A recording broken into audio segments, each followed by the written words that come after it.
Good morning, besties. Oh, shit.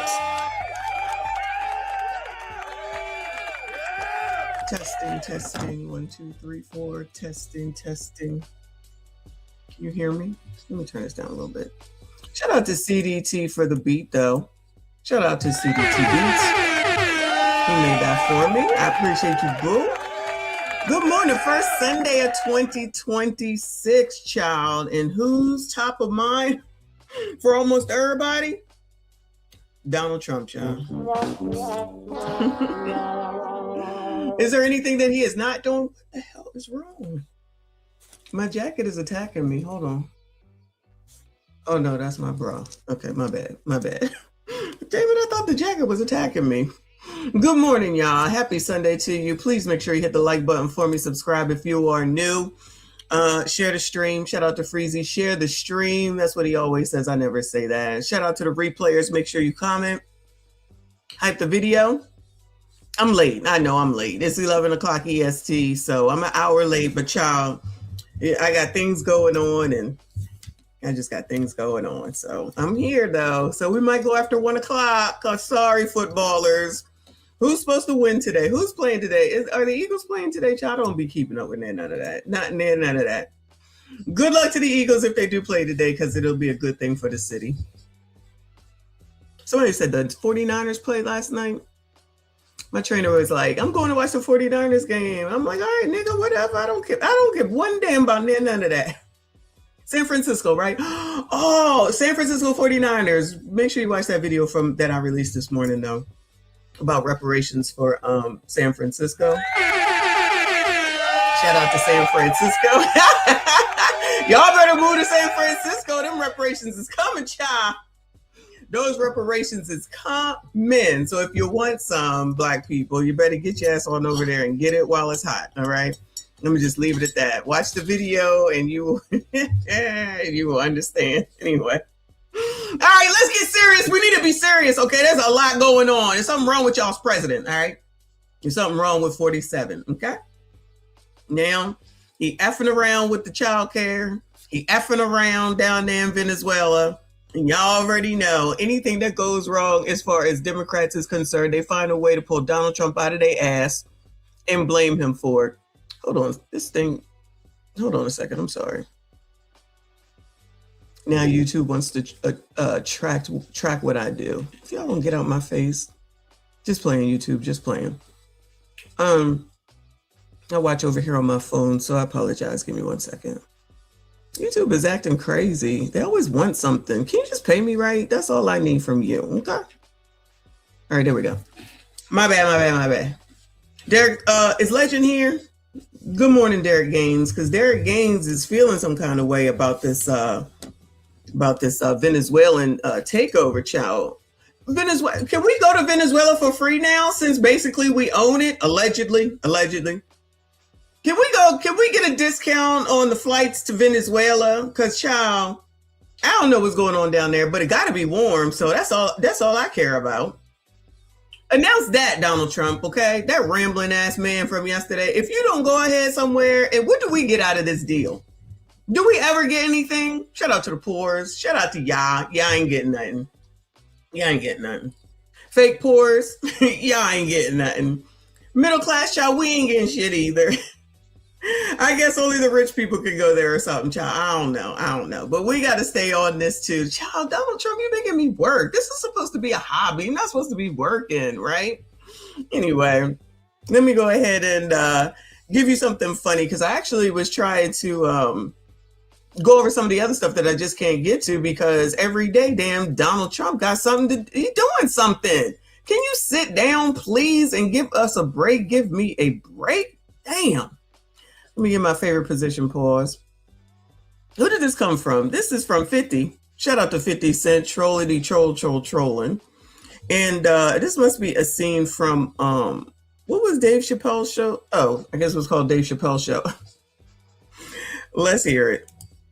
What about people who say you're only interested in the Middle East for oil? What? Huh? Oil? Who said something about oil, bitch? You cooking? Oh.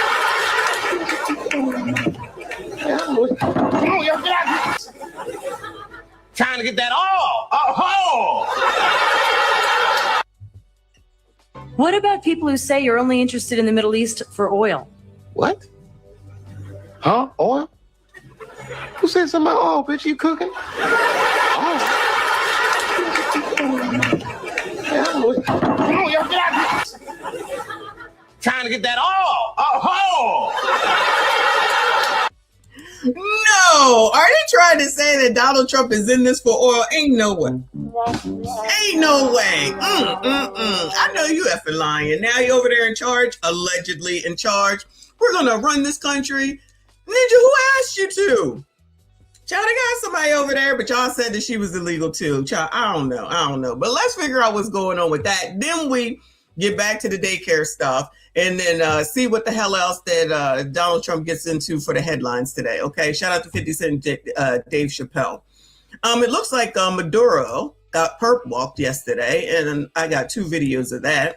Shout out to this lady. WTHR, Maduro arrives in U.S. after stunning capture and operations that Trump says will let U.S. run Venezuela. Also developing this Sunday morning, the now former president of Venezuela, Nicolas Maduro, and his wife are in U.S. custody. They're in New York City.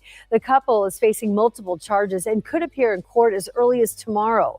This comes after President Donald Trump is confirming the U.S. launched multiple strikes across Venezuela early Saturday. Maduro and his wife are now charged with narco-terrorism conspiracy, cocaine importation conspiracy, and weapons offenses as well.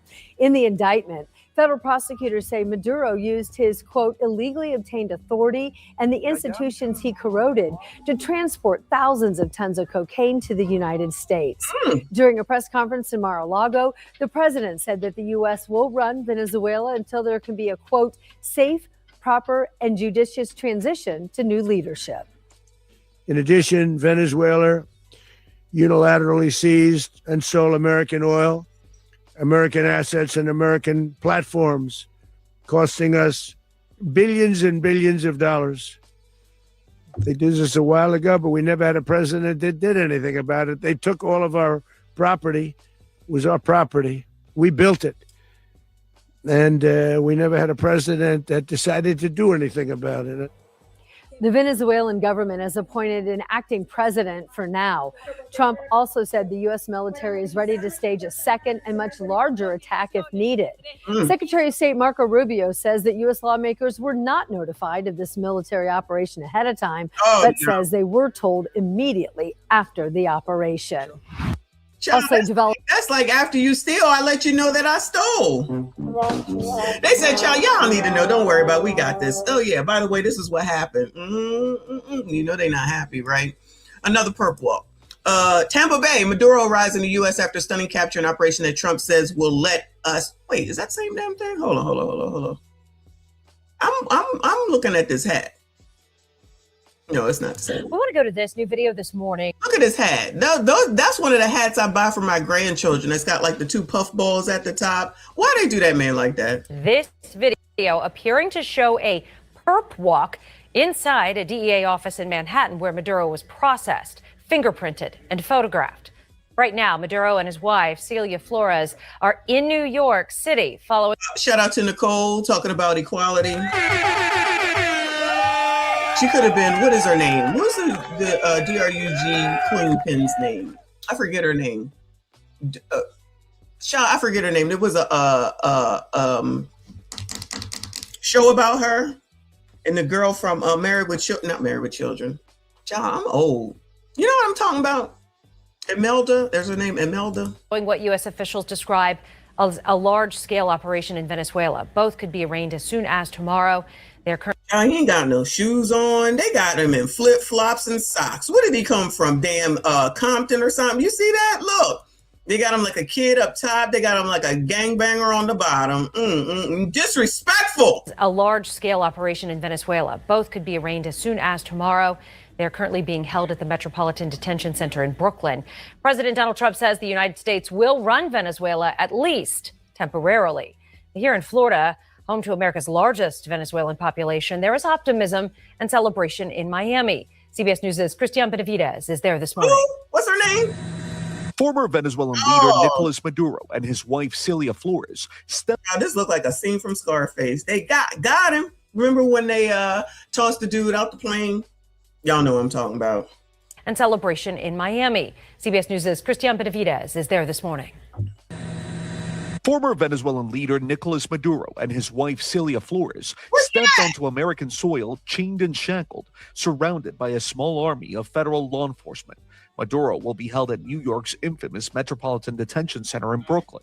Is that where Diddy is? And where is the wife? We need proof of life. Where is Ms. Maduro? Where's she at? The unsealed criminal charges against Maduro and his wife allege Maduro abused his position of trust and engaged in corruption for a quarter century. Maduro remained in power and waged a ceaseless campaign of violence, terror, and subversion against the United States of America, threatening not only our people, but the stability of the entire region. The Justice Department also links Maduro's alleged conspiracy to the Venezuelan gang Tren de Aragua, which allegedly engaged in extortions, kidnappings, murders, and other crimes. Is that where Tren de Aragua came from? Hold on. Y'all remember they was over there feeding dog, feeding the cat. What was they doing?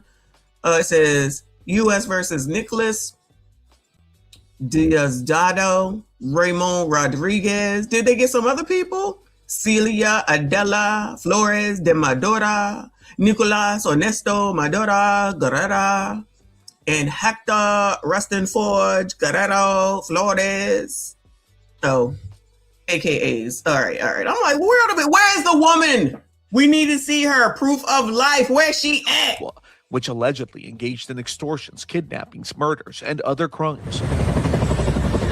Capturing Maduro was an audacious snatch and grab operation in Venezuela in the early hours of Saturday morning. A swarm of U.S. military helicopters, special forces units known as the Night Stalkers, descended on. Shout out to the military. The Night Stalkers.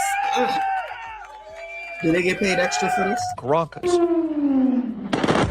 Explosions lit up the sky, and within 2.5 hours of U.S. forces touching down, Maduro and his wife were in custody. This was a law enforcement exercise. It was the Department of War in support of the Department of Justice pulling out an indicted person who ultimately will face. I don't care what nobody said. Hegseth looked good, child. Justice. President Trump and his team watched the mission unfold from his Mar-a-Lago home. The president said the U.S. will take over Venezuela without explaining how that's going to work, how long it could last, and whether U.S. troops would be needed to do it.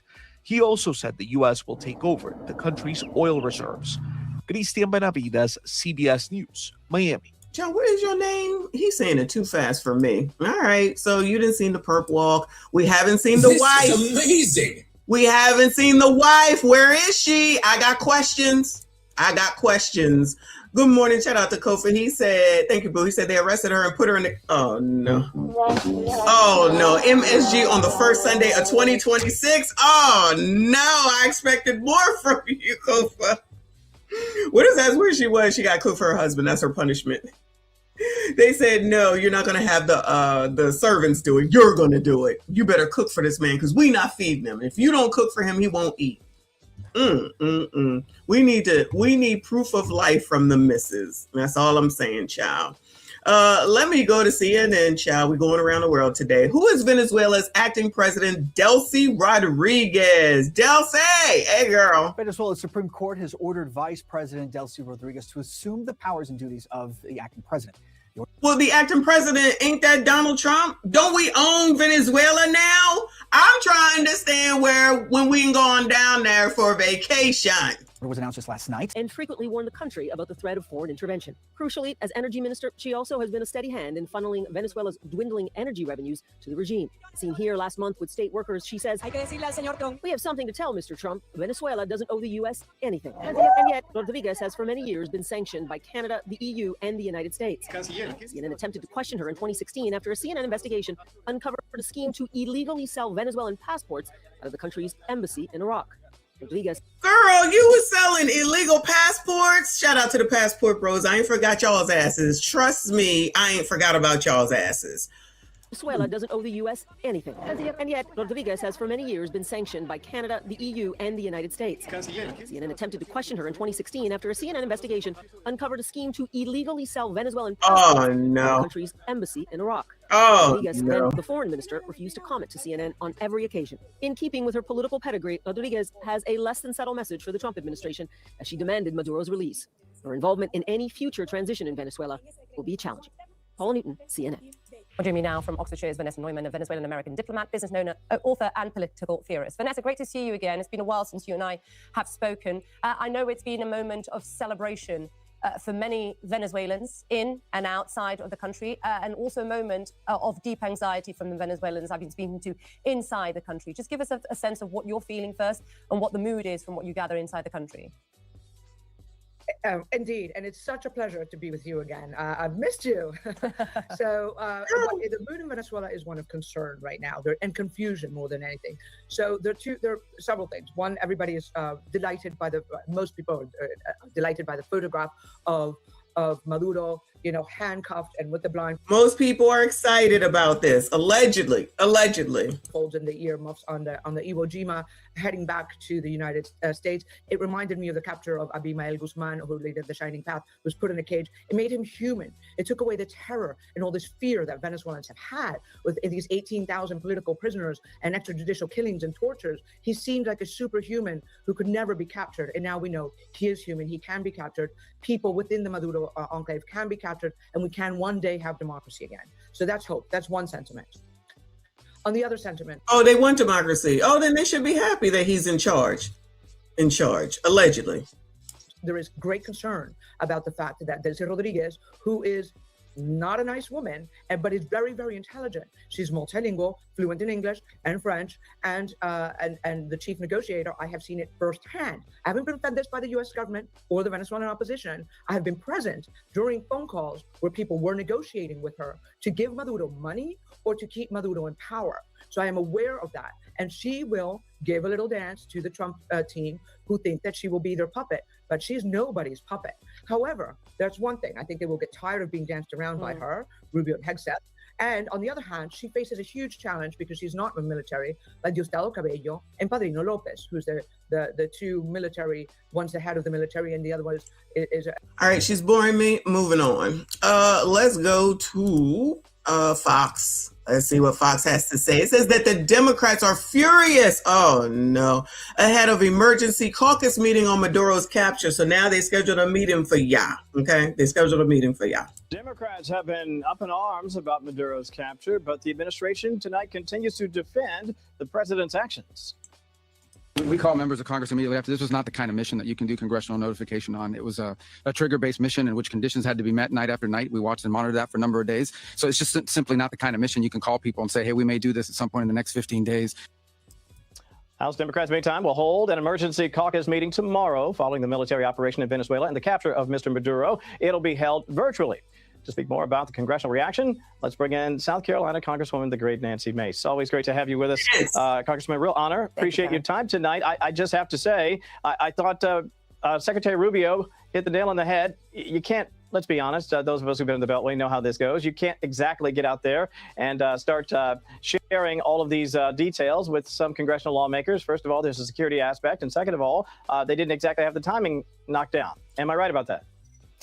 No, that's right. And at this point, Kevin, I don't see a reason to have any congressional action. This was a very surgical military apprehension for a fugitive. It was not an act of war. And so, I'm going to push back on Democrats that say that it is. And look, they've defended Iranian terrorism. They've defended terrorism in South America now with Maduro. And, we've got to make sure that we're pushing back. And Trump was right today. Trump talked about and discussed the Monroe Doctrine and discussed how this was a fugitive that we've got to bring in for the narco-terrorism. And quite frankly, I don't even think it compares to Panama, which is to me, a different situation. Thousands of troops. We had nothing of the sort today. We had no American troops killed in action. Thank God. They did a very good job. And the one thing I've learned about Donald Trump and the Trump doctrine is that when he sets his mind to it, he's very surgical in his military movements. And it's why he's had a resounding success in Venezuela and around the world. Also, the action in Iran, obviously, with the strikes on that nuclear facility. And I'm glad you mentioned the Noriega precedents. I found it hypocritical that there were some Democratic lawmakers that were suggesting this was somehow unbelievable, when, in fact, if you just go back a little bit, whether it's Obama and other parts of Syria, et cetera, we have seen actions that take place. But this wasn't exactly even that. As you point out, I think very aptly, we're talking about someone who... So it sounds like he's saying, but they did it, but y'all didn't have a problem. But now when Trump does it, it's a problem. Child, we already know how that goes. Right? No matter what that man does. Because Trump bad. Trump bad. Again! Because Trump bad. Trump bad. Going, you're being a racist! Racist! Had been indicted in the Southern District of New York. That's right. And in the Noriega situation, when President Bush was there, that situation was 24,000 American troops for an extended period of time for months during. Wait, what did Joe Biden do? Hold on. Let's go back. Hold on. Because we got to hear this, child. Because, you know, everybody can forgive everybody and then forget what they want to forget. You got more questions, but I tell you, if you have a problem figuring out whether you're for me or Trump, and you ain't black. As you point out, I think very aptly, we're talking about someone who had been indicted in the Southern District of New York.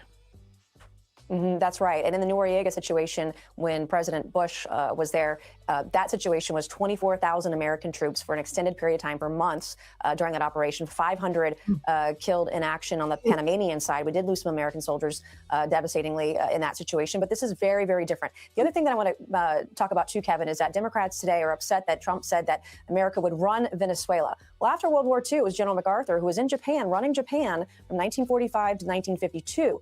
And it would be great to see Venezuela to be a free country, engaged in trade with our allies like Japan at some point one day. And I trust Donald Trump and the Trump doctrine. You know, and you make an excellent point, because if you think about it, especially when you listen to the denizens of that great nation, they frankly want the person who actually won the election to be the leader of that country. But in the interim, this is a power vacuum that the president pointed out today, that the United States will try to help. Oh, look at that picture, y'all. Wow, that's a bad picture, y'all. That is a bad picture right there. I ain't even gonna front. Fill until they can again make a stable, peaceful, and judicious transfer of power in Venezuela. Very quickly, I did want to get your take on this, and that is when you're talking about the power vacuum. This is a delicate circumstance, is it not, for this administration? How do you go about making sure that you put a person in leadership there that the people want, but also don't end up back in a situation where you have someone who wants to play footsie with terrorism and narco-terrorism? Well, you look at the Monroe Doctrine. I mean, we can't have an axis of evil of China, Iran, and Russia having a footprint in South America. And I trust President Trump. I trust Secretary Rubio and Secretary Hegseth. I trust them to already have a plan in place. They've already probably practice it. They know who they're going to have on the ground assisting in that endeavor. And the last thing I want to say, Kevin, tonight is that I hope that China and Russia and Iran have their number 2 pencils out and are taking notes. I believe this was very important action today that will have devastating consequences on our enemies. And I hope they're paying attention, because Donald Trump means business. That he does. And then you mentioned, especially from an energy perspective, if you are Russia, and to say nothing of China's interest in this particular region, which of course is antithetical to the Monroe or Trump doctrine. Yeah, big messaging sent indeed today. Congresswoman Nancy Mace, a real honor and pleasure. Thank you so much. Shout out to Nancy Mace. She said, look into it and shut the F up. I think it's Gene Lee that said to look at the Monroe doctrine. I will, first of all, ain't nobody reading it. Second of all, I will get a summary of it, and then we'll take a look at that briefly. But let me go on over here to Philly, child. I didn't know we had all these Venezuelans around here like this, but I guess so. It says Philadelphia sees protests, celebrations after U.S. strikes on Venezuela and Maduro capture. Child, don't we have more important things to be doing? Anybody from Philly in here? Reaction here at home after the U.S. carried out strikes against the South American country and captured their leader. Some folks celebrating while others protesting the move by the Trump administration. But there is one common factor: their love for Venezuela. Our Jennifer Lee has more tonight from Center City. The local Venezuelan community is still processing the U.S. strikes on Venezuela. Some are celebrating and others are cautiously optimistic as they wait to see what happens next. Que viva Venezuela libre. Looking for freedom. for justice. Betty fled Venezuela 2 decades ago, but her love for her home country, family, and friends have always remained strong. Now, hours after the U.S. confirmed strikes on Venezuela and the capture of leader Nicolas Maduro, Betty was out celebrating on Broad Street with her husband Ryan, proudly holding up the flag of Venezuela. We were very happy to find out around 4 a.m. that Maduro was taken. That's only half the job so far, but it's a big step for us. So very happy about that. There's still a couple more power struggles that have to disappear before we're going to see some real progress. But we're very thankful on what Trump has done, and we hope that he sees it through. But just a few blocks away, several activist organizations protested outside Philadelphia City Hall, speaking up against the Trump administration's attack on Venezuela. The event, organized by Peace, Justice, Sustainability Now. Regardless of what you think of Nicolas Maduro, and we're no fan, this was an illegal action, and we don't believe you solve problems through force. We believe you solve problems through diplomacy. I woke up. Oh, we don't believe that you solve problems through force. These probably the same people that turn around and say, if you don't think you're a criminal, then you're not a criminal. Now we know there's a gray area. We read that yesterday, that there's a gray area, whether this was legal or illegal or not. So, that's up to them politicians to decide or figure out tomorrow when they start their hearings, if that really does come to pass, right? This sounds liberal. Shout out to Philly. This what we doing. Child, don't y'all need to go to the tailgate? Are the Eagles playing today? Lord. Venezuela, the event organized by Peace, Justice, Sustainability Now. Regardless of what you think of Nicolas Maduro, and we're no fan, this was an illegal action, and we don't believe you solve problems through force. We believe you solve problems through diplomacy. I woke up to the news that the United States kidnapped the president of Venezuela, which is ridiculous. The United States has to get out of everywhere. No war on Venezuela. Now, just as a question, let me go back to this liberal white woman, and you know how I feel about liberal white women, right? If somebody comes over allegedly, and kidnaps Trump, you think these people would be out here saying, this is not right, this is illegal, oh my God. I feel like a lot of things are just to be combative against Donald Trump, right? We've seen that, TDS in full effect. Again, whether this is like totally legal, but then like Nancy just said, you're supposed to go have some hearings and tell everybody what you're about to do, so that they had a warning on what was to pass, even though they kind of should have known, since he kind of said, get your shit together, or we coming after you. I'm just saying. Solve problems through diplomacy. I woke up to the news that the United States kidnapped the president of Venezuela, which is ridiculous. The United States has to get out of everywhere. No war on Venezuela. I'm actually a historian. United States has to get out of everywhere. These will be the same people that will turn around talking about, you have to give people food stamps. You have to find housing for everybody. You have to do this. You have to do that. Now all of a sudden, oh my God, no, you can't do this. You can't do that. These are probably the same people that did a No Kings protest and turned around and started asking for shit. I woke up to the news that the United States kidnapped the president of Venezuela, which is ridiculous. The United States has to get out of everywhere. No war on Venezuela. I'm actually a historian, a world historian. I specialize in Venezuela. And when I woke up to find out the atrocities that were being committed by our government, again, I thought it was a necessary and important thing. Casa de Venezuela Philadelphia has been uplifting the local Venezuelan community since 2004. Co-founder Emilio Buitrago says many Venezuelans want a path to future democracy, but says President Trump's plan to work with Maduro's vice president left many of them feeling bittersweet. If Trump really has a path for democracy restitution in Venezuela, he needs to bring into the table the Venezuelan elected president, Edmundo Gonzalez, and also Maria Corina Machado, who is the second person that, helped to have legal and free elections last year. As many continue processing these major developments, those with loved ones back in Venezuela remain optimistic about the country's future. The Venezolano in Philadelphia and United States really, really happy for this action. It means freedom for my country. It means freedom for my people, for my family. It means possibilities for a future. We're told members of Casa de Venezuela Philadelphia and Gente de Venezuela will be attending the Sunday noon mass at Cathedral Basilica of Saints Peter and Paul, then head over to Love Park for a vigil. In Center City, Jennifer Lee, Fox 20. Okay, noted. Don't go to Love Park. I wasn't going into the city anyway. Let's see. Moving on, child. Oh, no. Let me go ahead and go over here. I looked up, or I asked ChatGPT, child. It says Monroe Doctrine is the quick, clear summary. The Monroe Doctrine from 1823 was a U.S. foreign policy statement made by President James Monroe. Its core message was simple. Europe must stop colonizing or interfering in the Americas.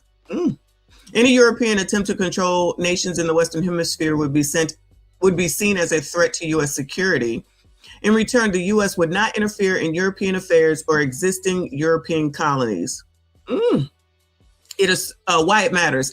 It asserted U.S. influence over the Western Hemisphere. It aimed to protect newly independent Latin American countries. It laid the groundwork for the U.S. acting as a regional power, even though the U.S. initially lacked the military strength to enforce it.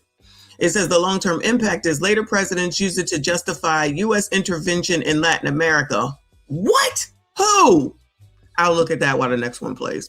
It evolved from a defensive policy into a tool for expanding U.S. political and economic influence. One-line takeaway is Europe stays out of the Americas, the U.S. stays out of Europe. All right, that's the summary, okay?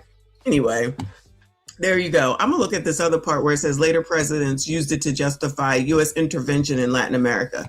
See what goes on there. In the meantime, over here on looks like What the Fuck TV, it says protest celebrations in Florida after U.S. forces raid Venezuela and capture Maduro. We ain't gonna listen to all this. It's about 8 minutes. Reacting to the news of the capture of Venezuelan President Nicolas Maduro with anger and excitement. Good morning, everyone. It is Sunday, January 4th. I'm Sam Martello. Your time right now is 5 o'clock. We're going to have more on that top story here in just a minute. But first, we take you to a live look at Lake Eola in downtown Orlando. Things are quiet to get our Sunday started. We're going to check the forecast now with certified meteorologist Cassie Crimmy. And we had some of those late night evening showers across Central Florida with this front. Currently hasn't worked its way fully through Central Florida, the front that is.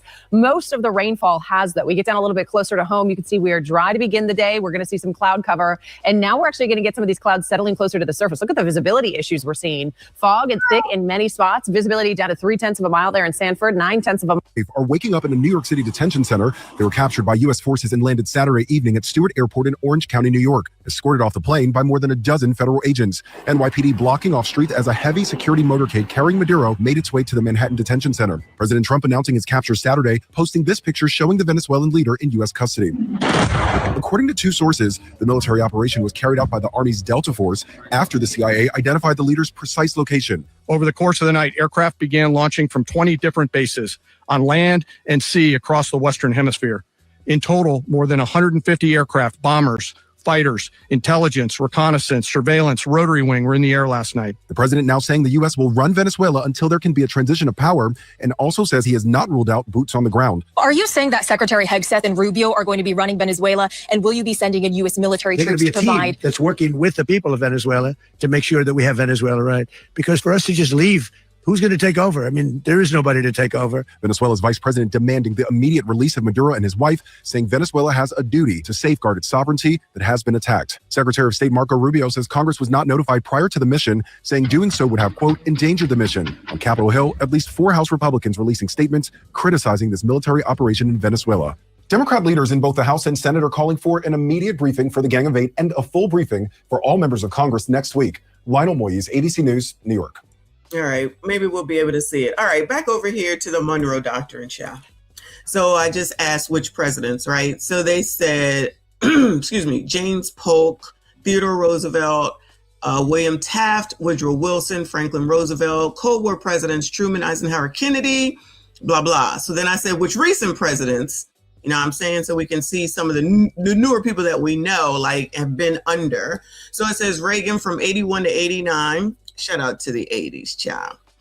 Cold War revival of the Monroe Doctrine, use it to block communism in the Western Hemisphere, intervene directly or covertly in Nicaragua, El Salvador, and Grenada.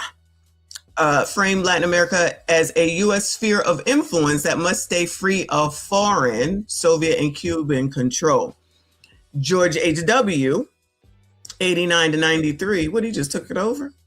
Invaded Panama to remove Manuel Noriega, justified intervention as protecting U.S. citizens, regional stability, U.S. interests. Still operating under Monroe Doctrine logic, U.S. decides order in the hemisphere. Bill Clinton. Damn, they just keep taking it over. 93. Oh, maybe that's when he was president. 93 to 2001.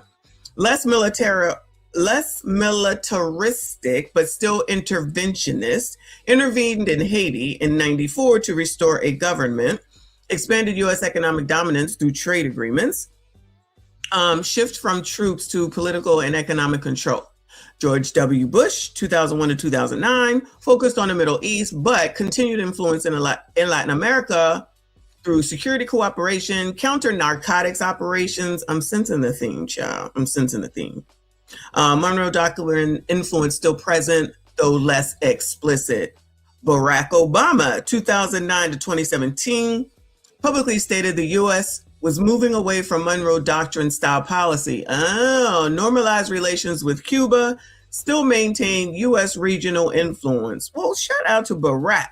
Attempted rhetorical break, not full abandonment. Then you have Trump from 2017 to 2021, explicitly invoked the Monroe Doctrine. Administration officials openly referenced it, applied pressure to Venezuela, Cuba, and Nicaragua. Clear revival of Monroe Doctrine language in modern policy. So not what Barack was doing. Joe Biden, 2021 to the present, it said avoids Monroe Doctrine language, continues U.S. involvement via sanctions, diplomacy, and economic pressure, which is basically what the protester wants. That's what I think. And same influence with a different tone. All right. So in recent history, it says Reagan and Trump most clearly invoked Monroe Doctrine style policy, while Bush, Clinton, Obama, and Biden, I wonder what the difference is there. Continued U.S. influence in Latin America through military, economic, or diplomatic means. All right. So I guess it just matters on which side, which political side you're on as to how it is that you're going to handle shit. So that makes sense that the Democrats are upset. But let's see what TikTok has to say about what's going on in Venezuela. Oh, my bad. No, this is I'm sorry, this is BCP. He says he did a video, liberal media and communists lose their minds demanding Trump free social dictator after takeover. Oh, send him back. Send him back. Where the wife? We need to see the wife. Normal. Holding this operation while he's in Mar-a-Lago, not normal. Why was he not in DC when this major operation of going into Venezuela and taking Maduro happened? Yes, Trump went in, launched attacks, and captured the president Maduro and has him in custody. During this press conference, he says Maduro has been charged in the Southern District of New York for his drug trafficking crimes. He said that the United States is going to basically govern Venezuela for now until they can do a peaceful transfer of power to new leaders. And it sounds like it's going to be Gonzalez and Machado. So, guys, this is really wild what's happening here. This is not normal. Having the U.S. military go in and invade a country without authorization from Congress. What do you make? This is not normal, y'all. This is not normal. This is it's a very, very big development in a months-long effort against Venezuela. Yeah, I mean, I'm really interested to hear what the president has to say in his remarks from the White House that are planned for just a little under an hour from now. Ali, I feel like in your heart of hearts, when you think about what the United States damn girl, you are not aging well, child. You probably should quit. Just did. I think there are very few Americans right now who have any idea why the United States did this. So we are going to run the country until such time as we can do a safe, proper, and judicious transition. We're going to stay until such time as we're going to run it, essentially, until such time as a proper transition can take place. I mean, so much to absorb there. All the way back, it dated to the Monroe Doctrines. And the Monroe Doctrine is a big deal, but we've superseded it by a lot, by a real lot. They now call it the Donroe Document. I don't know. It's Monroe Doctrine. We sort of forgot about it. It was very important, but we forgot about it. We don't forget about it anymore. Under our new national security strategy, American dominance in the Western Hemisphere will never be questioned again. Won't happen. So we got to continue our coverage of the aftermath of President Trump launching a historic military operation to overthrow and arrest socialist dictator of Venezuela, Nicolas Maduro, okay? Because as we talked about in the first video of today, Venezuelans across the globe, in the United States of America, in Venezuela, in Colombia, all across Latin America, they are celebrating. Oh, we will take to TikTok in a moment to see if they really are, okay? Shout out to Blade up in here. Shout out to all of y'all. Please make sure you hit the like button, subscribe if you are new. This is Black Conservative Perspective. showing how Democrats are not handling this. They're not taking this very well. Liberals, progressives, whoever, whatever. But obviously we expected that, right? The fact that a tyrant was removed from power. Okay, there's now an opportunity for them to live in their own country, to have prosperity, to have peace, okay, to have opportunity, okay, within their own country. They don't have to leave and evacuate and go to the United States of America anymore, or go to all these other countries anymore. They can live in their own country, which I've heard is a very beautiful country, by the way. I've heard that Venezuela. Yes, I want a passport if I needed to go there. I'm ready to go. Well, maybe not ready to go right now, but I'm ready to go. Venezuela is kind of like the crown jewel of Latin America in regards to beaches, scenery, terrain, islands, women, resources. Why does America even need Venezuelan oil? And I can kind of understand your point, because if you look at just total oil production, look, this is up until 2005, the US was there, Venezuela was there, Saudi Arabia was there. But as you probably know, since then, everything has changed. Look, American output has gone through the roof, way above Saudi Arabia. And Venezuela has gone basically to the floor. And that's kind of post-Chavez, Maduro. They're one of the minnows now, I think 21st biggest producer in the world. So again, that question, why should America care? Well, in the US, that big rise is largely down to this. It's down to the shale revolution. So you've got fracking all around the US producing extraordinary amounts of crude oil. Look at total oil reserves around the world. The higher these bars are, the more oil there is in the ground, so that hasn't yet been taken out of the ground. So they've got Saudi, Iran, Iraq, all of the usual suspects. But the biggest of all, and this is according to various different sources, the biggest of all is Venezuela. And what's that oil? Where is Legend at? Let me text him. It's the heavy, tarry stuff that you might well want to put into those American refineries. And there is really only one other place in the world that has a kind of serious amount of heavy oil other than Canada and Venezuela. And lo and behold, guess where that is? It's Russia. They are not going to be very happy. So China buys oil from Venezuela at about a 20 to 30% discount. So they get discounted oil, they get discounted gas. The Russians have been using their so-called shadow fleet of tankers to move oil around the world to help fund their efforts in Ukraine. So neither the country is going to be happy. But at this point, with Maduro gone, there's not much that they can complain about. Hopefully from here on in, we see free and fair elections in Venezuela and allowing the Venezuelan people to rule their country rather than the strongman Maduro. It's something that we care about a lot, okay? There's a lot of potential with Venezuela. And if this works, I'm excited to see the results, right? I'm very, very, very excited to see the results, okay? But in the meantime, as Venezuelans are celebrating, right? You have liberals, leftists, the liberal media, Democrats, they're now fuming, they're boo-hoo, whining and crying about their dear socialist leader being overthrown by President Trump. We are bombing Venezuela right now. It is 2:35 a.m. and Pete Kedsbro, fucking cosplay G.I. Joe, is literally bombing Venezuela. You guys didn't stop them when they were bombing boats in the ocean. You didn't stop them. Who can interpret what he's saying? Anybody, Bueller? When they fucking took a tanker off the coast of Venezuela like a bunch of fucking pirates. You guys didn't say shit. When they bombed Nigeria less than 2 weeks ago. What the fuck are you guys doing? We are the terrorists. We are exporting terror to the rest of the world. What the fuck is it going to take for you people to remove this dementia-ridden patient who needs to be in a fucking padded cell at this point? Going into another country with enough firepower to take their president and then saying you're going to charge their president with criminal charges in our country is such an insane breach of sovereignty. I'm like so shook.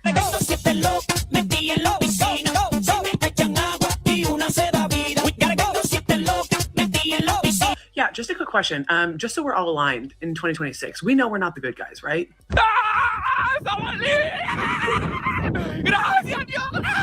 Okay, well, if you're not a bot, which you might be, I don't even care. Do you know what happens when the United States starts bombing and invading a sovereign country?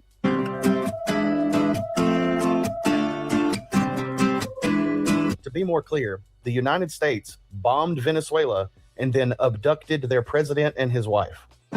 Okay, hold on, y'all. I'm sorry. So I had to go over back to ChatGPT because I think somebody, after what she said, and I saw somebody in the chat say something about he had a bond on him. So I asked.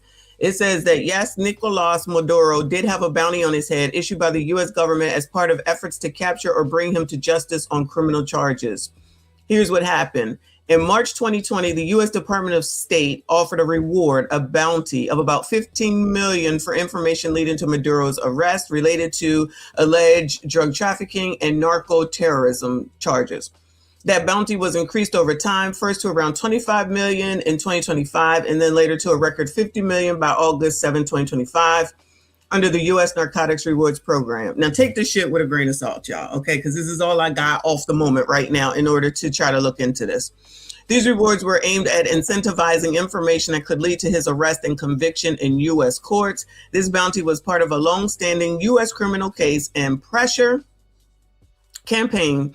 And in January 2026, U.S. forces captured Maduro and brought him to the U.S. to face trial. So yes, there was formerly a U.S. government bounty on his head to U.S. charges against him, of which, per the Monroe Doctrine, we are able to do because we control the Western Hemisphere. Child, we be learning. Don't be telling me. Shout out to the chat. Because, child, that's what I need y'all for.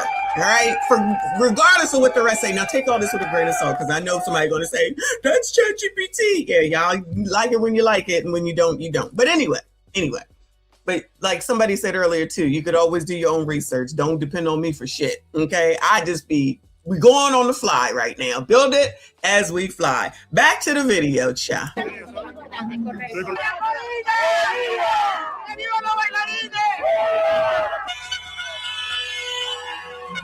Be honest. Who's secretly rooting for Venezuela and Iran? Donald Trump, yo sé que posiblemente tú no vayas a ver este video. Yo lo sé, lo tengo claro. Pero, coño, no nos puedes quitar el privilegio de mostrarnos una foto de ese coño de su madre tras las rejas, ¿vale? Por favor, te lo pedimos. Hoy es el mejor día de nuestras vidas para todos esos venezolanos. Dios mío, hoy es un día bendecido que nunca vamos a olvidar. Yo creo que nadie entiende la emoción. Pero desde mis 7 años me tocó vivir en un país. So what is she saying? Can you confirm that what they're writing in English is true? Who speaks? Is it Spanish, child? Is it Spanish? Don't come for me. Pero, coño, no nos puedes quitar el privilegio de mostrarnos una foto de ese coño de su madre tras las rejas, ¿vale? Por favor, te lo pedimos. Hoy es el mejor día de nuestras vidas para todos esos venezolanos. Dios mío, hoy es un día bendecido que nunca vamos a olvidar. Yo creo que nadie entiende la emoción. Pero desde mis 7 años me tocó vivir en un país donde me arrebataron mi infancia, me arrebataron todo. Stop bombing Venezuela! The U.S. launched a massive criminal bombing campaign on Venezuela. Since when does the Trump administration have the moral, legal, or even political right to put another president on trial? Donald Trump in the USA! Donald Trump in the USA! Stop bombing Venezuela now! Stop bombing Venezuela now! Biggest...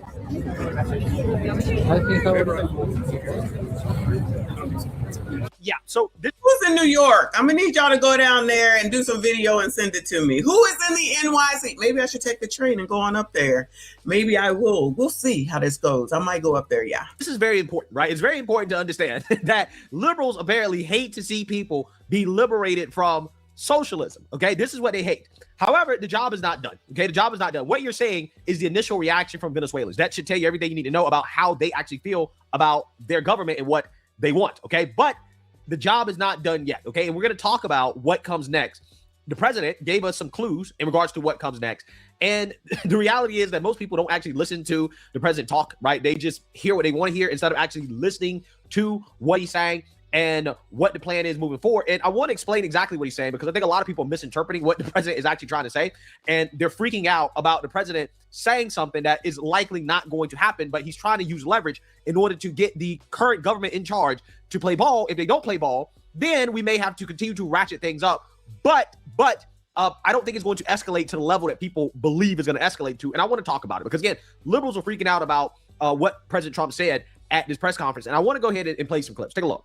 We're going to run the country until such time as we can do a safe, proper, and judicious transition. So we don't want to be involved with having somebody else get in, and we have the same situation that we had for the last long period of years. He just don't want the wrong people to go in there. Allegedly, that's the point. That's what he said. He's reading the script right now because y'all know he was rambling yesterday. So we are going to run the country until such time as we can do a safe, proper, and judicious transition. And it has to be judicious because that's what we're all about.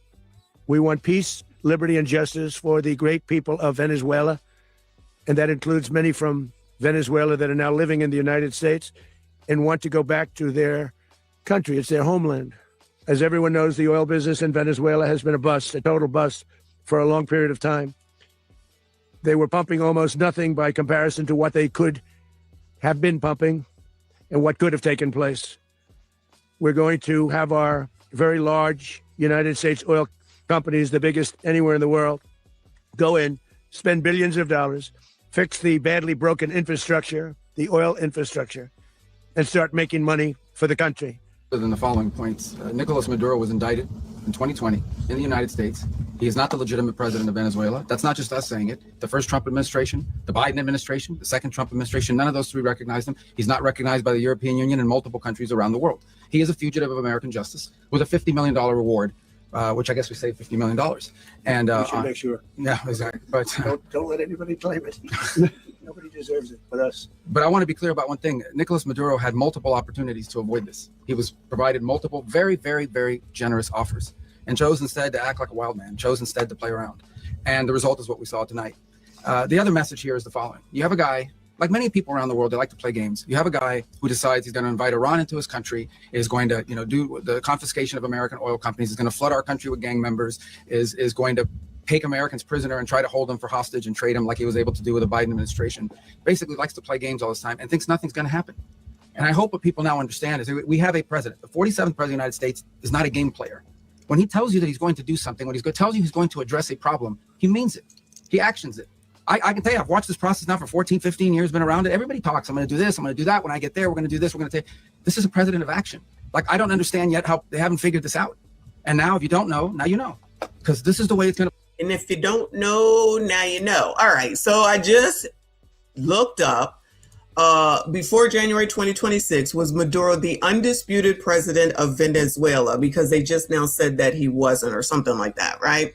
It says before January 2026, Nicolas Maduro was legally the president of Venezuela, but his presidency was highly disputed both inside Venezuela and internationally. So here's the context. Maduro was officially president. Maduro served as president from 2013 onward. Is that 12 years? What the fuck? Succeeding Hugo Chavez after his death. He was declared the winner of the 2024 presidential election and sworn in again in January 2025 for a third term, 2025 to 2031. But his presidency was widely disputed. The 2024 election that extended his term was criticized as neither free nor fair by many international observers and governments. Inside Venezuela, the political opposition, civil society, and many citizens rejected the legitimacy of his continued rule due to election irregularities, repression, and democratic backsliding. Past international disputes over legitimacy. In 2019 to 2023, there was a major presidential crisis when opposition leader Juan Guaido was recognized by many countries, including the US and the EU, as interim president because they considered Maduro's 2018 election illegitimate. Okay. By about 2023, most of those recognitions had dropped and Maduro regained broad recognition as de jure president, but concerns continued. So was he undisputed? No, he was the constitutional and official president, but not undisputed. Domestically, strong opposition and questions about democratic legitimacy persisted. Internationally, many governments and institutions did not view his presidency as fully legitimate due to election concerns and human rights issues. So in summary, Maduro held the title and office of president of Venezuela before January 2026, but his rule was deeply contested both inside Venezuela and in the international community, especially regarding elections and democratic legitimacy. So that does not help at all. So I guess some say he was and some say he wasn't, depending on who the hell it is that you're talking to. All right. So it is what it is. But it sounds like Trump just said, ain't nobody getting that 50 million, child. All right.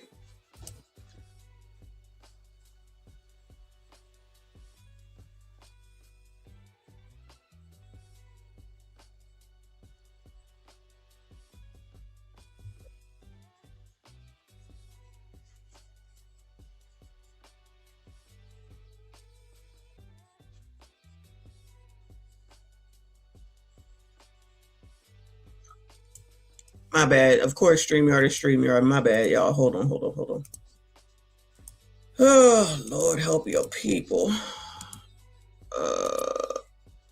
All right. Let me fast forward it to here. Secretary Hegseth and Rubio are going to be running Venezuela, and will you be sending in U.S. military There's going troops to to be a provide? team that's working with the people of Venezuela to make sure that we have Venezuela right. Because for us to just leave, have this done right. He's talking about that lady we looked at, the vice president lady. Somebody somewhere is lying. Right. We're not going to just do this with Maduro, then leave like everybody else, leave and say, let it go to hell. If we just left, it has zero chance of ever coming back. We'll run it properly. We'll run it professionally. We'll have the greatest oil companies in the world go in and invest billions and billions of dollars and take out money, use that money in Venezuela.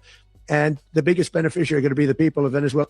Yeah, so you say that you heard that. Now, President Trump is making it clear. No, we're not trying to make Venezuela the 51st state. No, we're not trying to permanently occupy Venezuela. What he's saying is that, listen, there's a transition period. We have a government that is currently still in place, that is still loyal to Maduro, at least on paper, right? They're still loyal to him. We got to figure out if we can currently work with the people who are in charge, right? We got to see if we can work with them, because right now, we don't have anybody lined up ready to take over at the moment because the operation isn't complete, okay? He's already said that Machado, who a lot of people thought would take over, that she's not strong enough, right? She's not strong enough to actually take over and to lead the country. Again, there needs to be a transition period. Aware of the location of opposition leader Machado, and have you been in contact with her? No, we haven't. No, we haven't. Mr. President, on Monday. Well, I think it would be very tough for her to be the leader. She doesn't have the support within or the respect within the country. She's a very nice woman, but she doesn't have the respect. Yeah, so what President Trump is saying there, in a very nice way, is that Machado is too weak, right? That right now, Venezuela does not need a weak sauce woman who has not proven that. Oh no, that's sexist. Oh no. So they trying to say that a woman can't do this? That is sexist. This MSG all over the damn place. Misogyny. She can do it. She was elected, right? She can do this. She looked like she ready to go. Let her do it. F it. She has enough cojones, respect, and authority within that country to transition it in a direction that it needs to go, right? Because you got to understand, this country is still being run by Maduro's people, okay? And Maduro's people, they're going to have to decide very quickly if they want to continue to carry out Maduro's will, or do they want to bend the knee to the United States of America and give up power, okay? There are still military guerrilla factions that exist in the country. And to be honest with you, Venezuela right now, they need a Bukele type leader, right? They need somebody that's going to rule with an iron fist, right? That is going to crack down on the cartels, the gangs, the drugs, the violence, the crime, the loyalists, the people, the military groups that are still pro-Maduro. Again, they need a Bukele type of guy, right? To be honest with you, at this moment, who is essentially friendly with the United States of America, right? And friendly towards what we want to do. And obviously, because they keep mentioning it, President Trump says, hey, we want U.S. oil companies to go in and to be able to extract the oil, right? And to get the economy going again. In the CNN clip where you have the VP, who apparently is in charge of the country now, she is trying to play hardball, right? She's trying to play tough. And we're going to see how long this lasts. Moving moment by moment out of Venezuela, the de facto leader there has now for the first time appeared on camera, demanding the immediate release of Nicolas Maduro and his wife, calling their capture a kidnapping. Right now, meantime, Maduro, in that image, you see him. It was posted by President Trump. They got this man in a Nike jumpsuit. They got him in a Nike jumpsuit. That is not the worst part of it. They got him with a baby hat on and slides and socks, like he just came from a Compton what is it called? A swap meet. You can't make this up. He is on his way to the United States to face drug trafficking charges in the Southern District of New York. Meanwhile, the vice president of Venezuela, Maduro's vice president, her name is Delcy Rodriguez. She just spoke. We've got the audio in now. I want to play for you what she just said to Trump. What she said? We demand the immediate release of President Nicolas Maduro and his wife, the only president of the Bolivarian Republic of Venezuela. This is coming out against Trump. And that is extremely significant, not just because she saw what happened hours ago to the guy on top of her, but also because President Trump She doesn't have a choice. And CNN is going to pretend as if this woman actually has any real leverage and that she's going to get her way. That's not how this is going to work, okay? Marco Rubio is president now. Rubio is president now of Venezuela, at least temporarily. Hold on. I just ChatGPT'd it up, child. So let me first acknowledge Reaper. Thank you, honey. Said this reminds me of the Dave Chappelle President Oil skit. We played that in the beginning. You late? Were you late, sir? Yeah, we played that in the beginning. I can play it again later. All right, so it says that I asked, was a VP of Venezuela appointed by Maduro or was she elected? It says the vice president of Venezuela, Delcy Rodriguez, was appointed, not directly elected by voters. So in essence, it would make sense with what we got right now that she wouldn't be the best person to take over because she's appointed by the person that's the problem. It says how the Venezuelan vice president is chosen. In Venezuela, the vice president of the Bolivarian Republic is not elected in a national election separately by the public. Oh, well, there you go. I guess he's supposed to do it. But if he's the problem and she's directed by him, that still shows what the problem is, right? Instead, the president appoints a VP as part of the executive branch. The Constitution allows the president to name the VP, often called vice president of the republic or executive vice president, and they serve at the president's pleasure. Oh, not all that pleasure, child. Delcy Rodriguez's case. Delcy has been VP since June 2018, having been named to the post by President Nicolas Maduro rather than elected in a separate nationwide vote. She served in that role through Maduro's presidential terms, including the disputed 2024 election, and later assumed interim presidential functions under constitutional procedures when Maduro was detained in January 2026. So who's in charge? Is it Delcy or is it Rubio? So unlike the presidency, which is filled by popular vote, which is in question, Venezuela's vice president is appointed by the president, not elected directly by the people. There you go. Because, child, we be learning. Anyway, back over here, child. I don't know if we're going to make it to childcare today, y'all.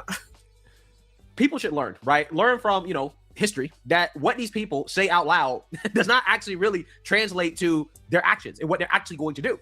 They just witnessed Nicolas Maduro, their leader, get snatched up in the middle of the night by the strongest military force on the planet, right? In the history of the world. Do you think this woman really wants smoke with us? No, she don't want that type of smoke. Of course not. I am not liking this misogynistic attitude from men today. Delcy can do it.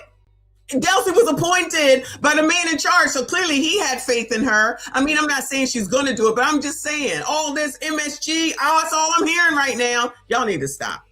Y'all need to stop this. But she got to save face, right? She has to come out here and to say what she got to say, but behind closed doors, okay? I'm sure that she's talking a little bit differently, but we're going to see what happens. That's a mean The mainstream liberal media, of course, they're going to play this up as if this woman has any leverage whatsoever in this situation. She has none.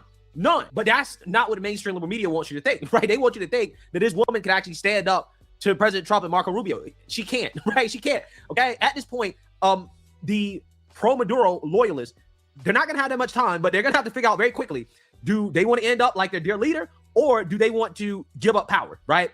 And the United States, my guess is that Trump is going to continue to ratchet up pressure on them to give up power, or else, which is probably where the second wave of him going in there is coming from. That's why he's saying that. Another one of them may be snatched up again, right? Or more of these random boats may be bombed, or more attacks on land. Okay, more bombings may occur if they don't.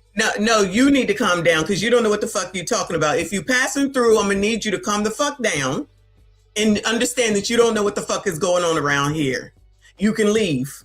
Don't go ahead and give up, right? They don't want this to escalate even further. A statement from Vice President Delcy Rodriguez of Venezuela, which I just played. So now we're awaiting Trump's response to that. What does this actually mean?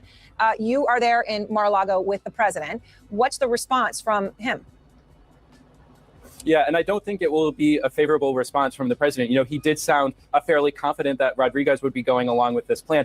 After that press conference, he gave a phone call to the New York Post, and actually Rodriguez came up in that conversation. He was asked if U.S. troops would be on the ground in Venezuela running that country, and what he said was, quote, "No, if Maduro's vice president, if the vice president does what we want, we won't have to do that." And then he goes on to say, we're prepared. We have a second wave that's much bigger than the first one. And so I do think, now that Rodriguez is coming out and suggesting that she is not, in fact, on board with what the United States is doing down there, the president does seem to be setting up the prospect that the U.S. could go in with a second round of strikes. He already said that, John. He alluded to that in his press conference. He said that perhaps he didn't think it would be necessary, but saying pretty explicitly that he was ready to order that if the remnants of the Venezuelan regime didn't necessarily, accede to the U.S. Running the country, which is what he said they would be doing. I think all of this just underscores how little we know about what exactly the U.S. role is going to be in Venezuela going forward. After the president came out and really kind of shocked all of us by saying that we, the United States, in his words, would be running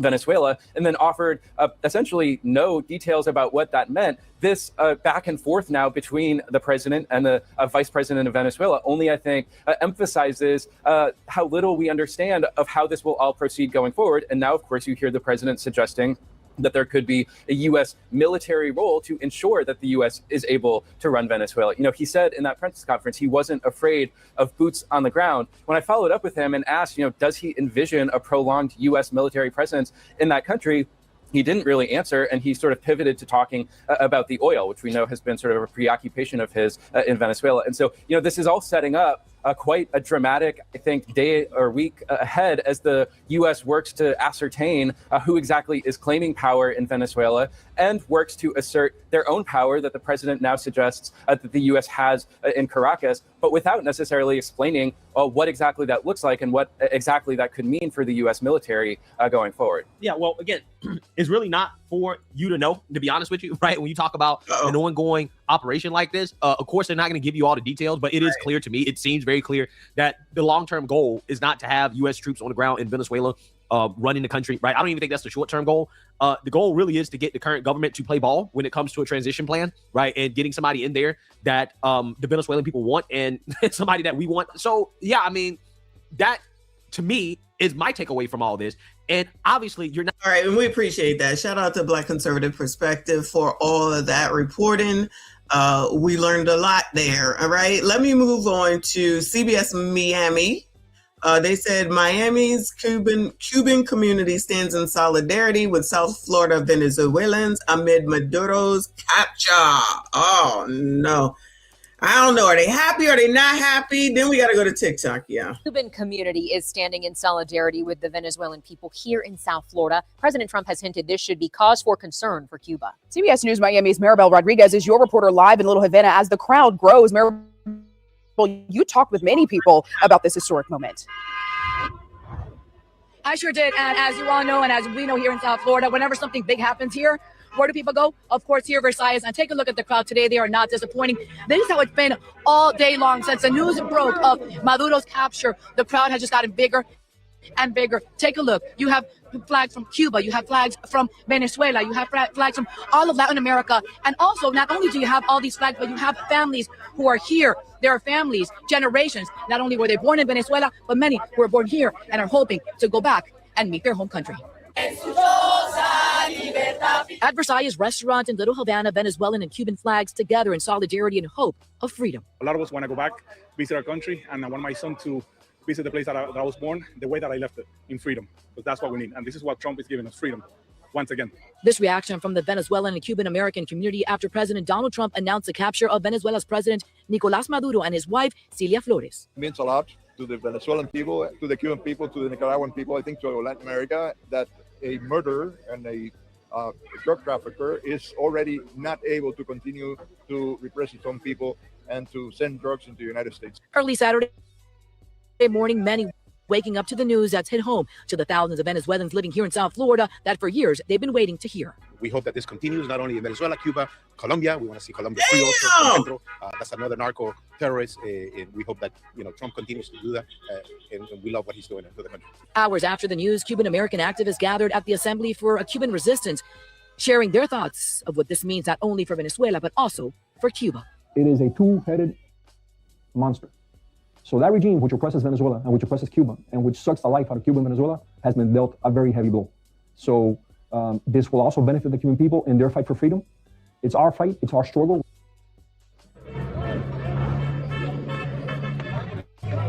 And about that generation that I mentioned earlier, I'm joined by Sandra and Francesca, mother and daughter. You are Colombian, but you're here. Why? I'm here because we're here to support our neighbors. I'm Colombian, and Venezuela, we have lived in the diaspora of the Venezuelan people. Maybe I should go to Florida and go to Miami. Maybe I should go there. Which one? Should I go to Florida or should I go to New York? I think I need to go to one of them and see what's going on. Flooding Colombia, we see how they suffer, and also we live in Miami, and we see the effects that the Cuban diaspora has been lived here. So we have seen the problem that it has Thank you, generated. Sandra. So this is a hope for all of Latin America, not only for Venezuela, right? Absolutely. Thank you so much. Of course, we're going to be here all night long and bring you more from here, from Little Havana. For now, we're live at Versailles. Maribel Rodriguez, CBS News, Miami. Thank you. Thank you. Okay, there you go. All right, over to CBS Chicago. What? Everybody got something to say. I guess Venezuelans are more than one place than just Florida. Local Venezuelan restaurateurs react to Maduro's capture. Wait. Hold on. I didn't change over. My bad. There's a lot going on today. This is what friends of brothers Gerardo and Alberto Villalobos woke up to in Caracas, Venezuela early Saturday morning. Military helicopters flying overhead and striking important Venezuelan military bases and seaports. Yeah, very scary. They say the attack was terrifying for their family and friends back home. Everything's bad. The drugs, violence.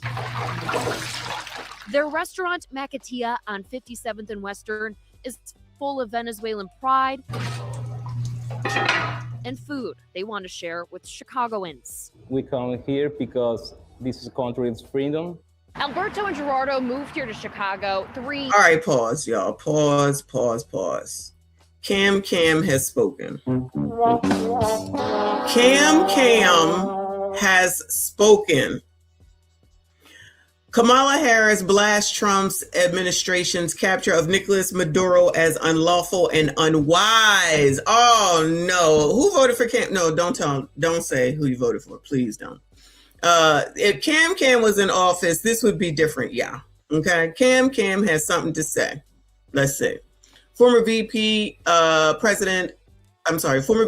Cam on Saturday evening condemned the Trump administration's capture of Venezuelan dictator Maduro and his wife, calling the operation both unlawful and unwise.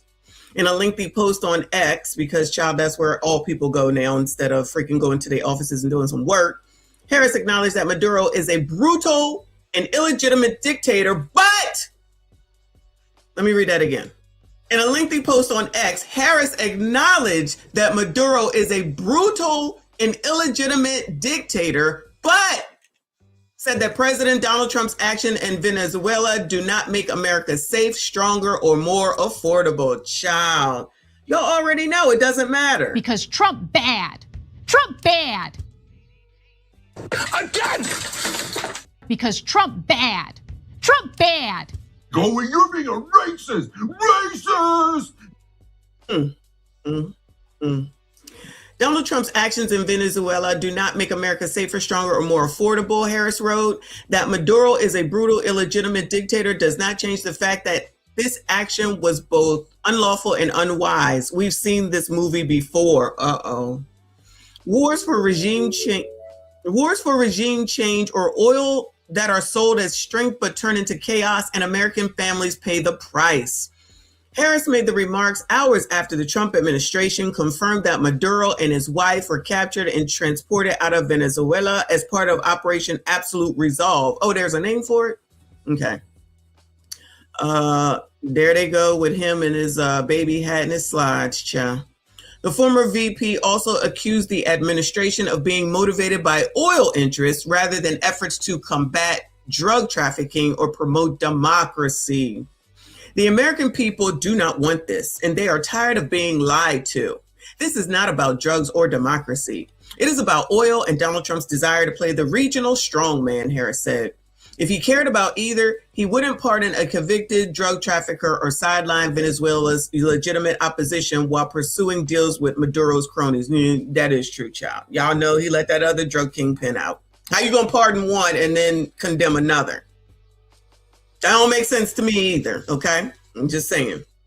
Harris, who has been rumored as potential Democratic contender in 2028 presidential race, y'all already know. You can go ahead and get ready to vote for Cam. She ain't done. She'll be back. Additionally, accused the president of endangering U.S. troops and destabilizing the region. The president is putting troops at risk, spending billions, destabilizing the region, and offering no legal authority, no exit plan, and no benefit at home. They're not over there, though. They're not over there, right? He's putting troops at risk, spending billions, destabilizing the region. But you said he was brutal, too. And offering no legal authority. Nah, that's up in the air. No exit plan. I don't think they're there. And no benefit at home. I guess we'll see. Maybe we can do. There is a benefit. We're going to be able to go to Venezuela in vacation. I can't wait. I'm waiting. Does Frontier go there? That's all I care about. The president, okay. Blah, blah, blah, blah. Most importantly, put in American people for America needs leadership whose priorities are lowering costs for working families, enforcing the rule of law, strengthening alliances, and most importantly, putting the American people first. Maduro and his wife arrived at Metropolitan Detention Center in Brooklyn, of which we're not sure because we haven't seen the missus yet. Late Saturday, after being transported by helicopter from the DEA in Manhattan after being processed. Early in the day, Trump said the U.S. government will run Venezuela until such time as we can do a safe, proper, and judicious transition. Harris's office did not immediately respond to Fox's News digital request for comment. Now, Cam, how come you ain't answer these people? They trying to find out what exactly it is you mean, child. And where is she at? Somewhere with, what is his name? Dougie. Oh, Cam. But this is going to be, she's going to be running for president in case y'all needed to know. Okay. So either her or, what is his name? Newsom probably will be your nominee, one of them. And then y'all got a choice on what you want to do. JD, or Cam, or Newsom. These will be your choices. Anyway, let me go ahead and get back to this one, child, while I see what else is going on. Years ago and opened up the restaurant here just a few months ago. They say they moved from Venezuela to get away from Maduro and his regime, but now that he's in custody with the Trump administration, they say it calls for celebration. This is what broke out in Venezuelan streets when friends of the Villaloboses got word Venezuelan President Nicolas Maduro and his wife were captured and flown out of the country. I wouldn't hesitate to say that at least 90%, if not more, of the Venezuelans are very happy. Luciano Pedota with the Illinois Venezuelan Alliance agrees with their sentiment and says many Venezuelans in America might go home. I have friends who 2 weeks ago, they just packed all their bags and they went back to Venezuela. Pedota says he is not surprised by the attack or arrest of Maduro. He says it's been a long time coming. Narco trafficking is a problem, and it's just really disrupting life, the livelihood of many people. For 20 years, we're waiting for this moment. Gerardo and Alberto Villalobos say they are looking forward to the future. We're really exciting. I think our people, so we were excited for this job. But plan to stay in Chicago for now, in a community they say has become their new home. In Gage Park, Marissa Sulik, CBS News, Chicago. Are they going to go back or no? I'm not really sure after that. California. Some SoCal Venezuelans feel optimistic after Maduro's capture. Others express concerns. Oh, no. Local Venezuelans are sharing a different opinion on Maduro's capture. We spoke with multiple LA residents who lived in Venezuela on why they prefer uncertainty over the country's future compared to Maduro's rule. It is uncertain, but it is, even whatever happens, it's going to be better than what it was. That's what everybody's thinking. Like, nothing can be worse than what they were going through before this happened. So now we have Maria Corina Machado.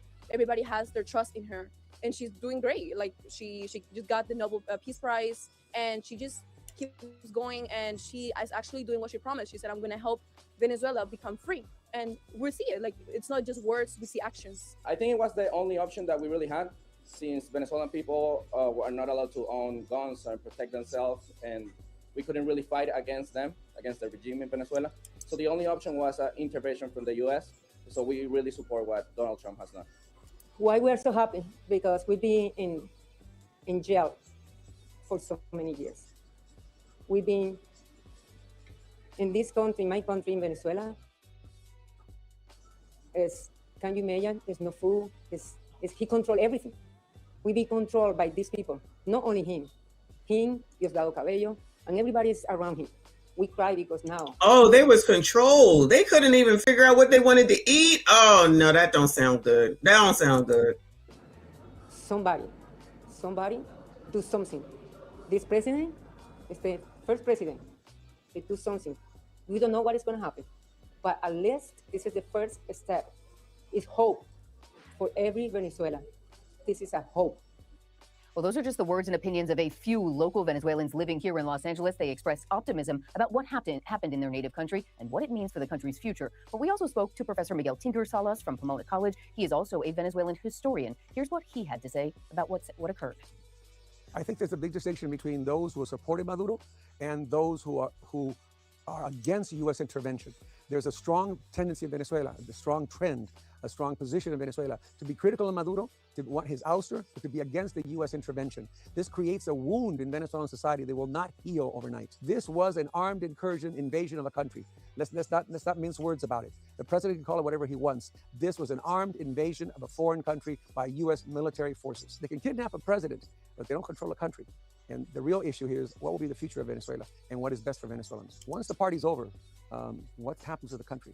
What happens to the people? What happens to its resources? Who controls them? Mm-hmm. Venezuela has the largest deposit of oil in the world. I was saying for a long time, this was not about oil. Turns out I was wrong. Trump proved me wrong. It is about oil. It is about power. It is about U.S. hegemony. It is about keeping Russia and China out. And that's what this is about. A lot of geopolitical uncertainty this afternoon and concerns about what happens in the so-called day after. Right. Who's going to control the oil? And President Trump mentioned he wants it to be the U.S. and U.S. billionaires who are going to come in there and take over, rebuild the infrastructure and do, he has mentioned in the past the U.S. being kicked out, ExxonMobil getting kicked out of Venezuela as they privatized, as they opened up private business. The government took over the oil industry decades ago, and President Trump obviously upset. You heard him say, you can kidnap a president. So that's how that historian is terming this. The president, the United States, has kidnapped the president of Venezuela. Now, there is some question about Maria Corina Machado. She, by all accounts, won the election in Venezuela. Maduro negated the results. She has fled the country. She is not in Venezuela as of now. By most accounts, you heard those native Venezuelans, they want to see Machado come back and take over and run their... Well, if Maduro ran away, the person that actually won, doesn't that mean that he's the bad guy? So she had to leave the damn country or something would have happened to her. Then he appointed Delcy. So what are we talking about right now? Even Cam said he was brutal, but she was like, no, you can't do this. Okay. The man had the bounty on his head. All right. Go ahead, Chad. Their country. President Trump today said, quote, I think it'd be very tough for her to be the leader. She doesn't have the support or the respect within the country. She's a very nice woman, but she doesn't have the respect. We should also note that she won the Nobel Peace Prize for her efforts for her opposition efforts in Venezuela. Right. So again, we'll see how this plays out as that. Yeah. Shout out to California. But it looks like Delcy, maybe she has something else to say. This says Venezuela VP Delcy Rodriguez addresses national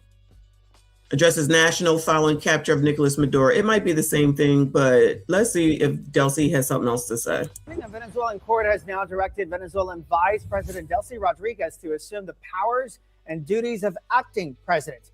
This comes after longtime leader Nicolas Maduro and his wife were captured by U.S. military forces after early Saturday morning strikes in Caracas. They are now in the United States to face criminal charges. We have local 10's Trent Kelly in the newsroom with the details on what could happen next. Trent. Well, Alexis, Rodriguez called Maduro's detention a quote, kidnapping and demanded his release, adding that Maduro is, quote, the sole president of Venezuela. And that appears to contradict. That better be what she says. What else she gonna say? Statement made by President Donald Trump, who said Rodriguez was willing to work with the U.S. New images showing Nicolas Maduro blindfolded and handcuffed moments after he and his wife were captured by the U.S. government. Where's she at? The photo shared on social media by President Donald Trump on Saturday, just hours after Maduro's capture. Venezuelan Vice President Delcy Rodriguez struck a defiant tone. While surrounded by regime loyalists, she called the U.S. operation barbaric, declaring Nicolas Maduro is the only president of Venezuela. Known to many in the country simply as Delcy, Rodriguez has been an influential and reliable regime enforcer for nearly 2 decades. She began in the government of Hugo Chavez, faithfully implementing the tenets of Chavismo, the nationalist populist movement that brought the Venezuelan economy to its knees. Uncompromising in her rhetoric, she vilified the Venezuelan opposition and frequently warned the country about the threat of foreign intervention. Crucially, as energy minister, she has also been a steady hand in funneling Venezuela's dwindling energy revenues to the regime. Seen here last month with state workers, she says, "We have something to tell Mr. Trump. Venezuela doesn't owe the U.S. anything." And yet Rodriguez has for many years been sanctioned by Canada, the EU, and the United States. CNN attempted to question her in 2016 after an investigation uncovered a scheme to illegally sell Venezuelan passports out of the country's embassy in Iraq. Rodriguez, then the foreign minister, refused to comment on every occasion. In keeping with her political pedigree, Rodriguez has a less than subtle message for the Trump administration as she demanded Maduro's release. Her involvement in any future transition in Venezuela will be challenging.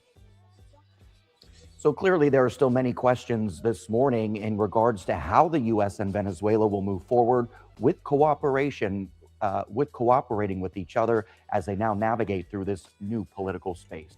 I don't think they're going to be working together, allegedly, but that's just my thought. What the hell do I know? Allegedly, there is a sighting of Mrs. Maduro. Allegedly, I don't know. Nicolas Maduro flashes the peace sign as deposed dictator's grim-faced wife seen for the first time since arrest. Now, this is as of today at 8:42 a.m. EST. Is it this video here? No. Or maybe it is. Let's see.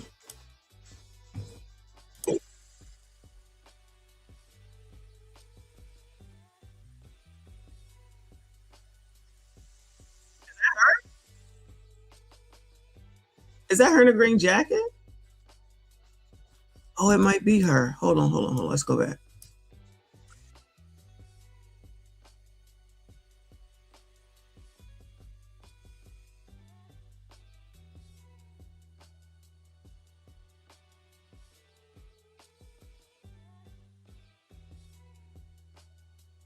Is that her in the green? Because it kind of seems random that there's just somebody there and nobody is holding her. You know what I mean?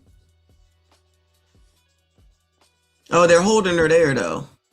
In the gray sweatpants. That must be her. And then that's him. Oh, we've seen the misses. All right. The woman is safe.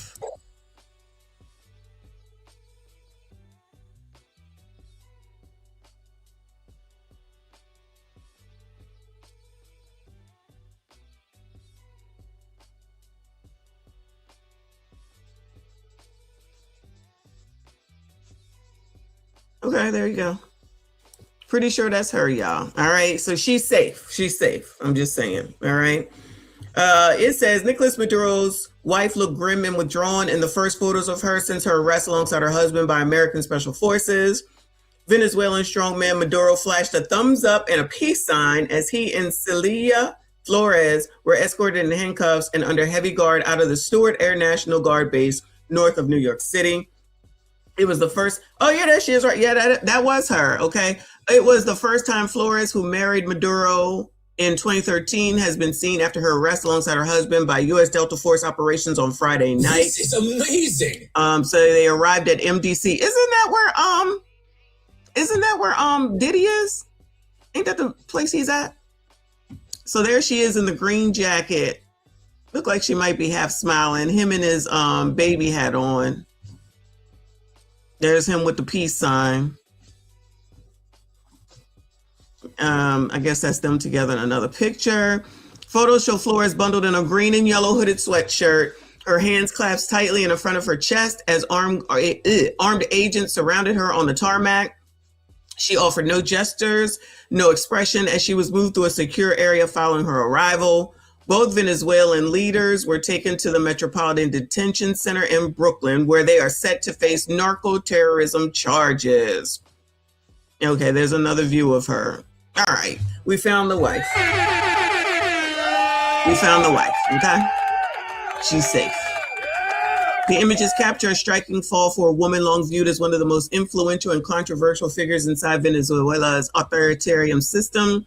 Prior to her marriage to Maduro, she was president of the National Assembly, one of the key power brokers in the nation of 31 million people.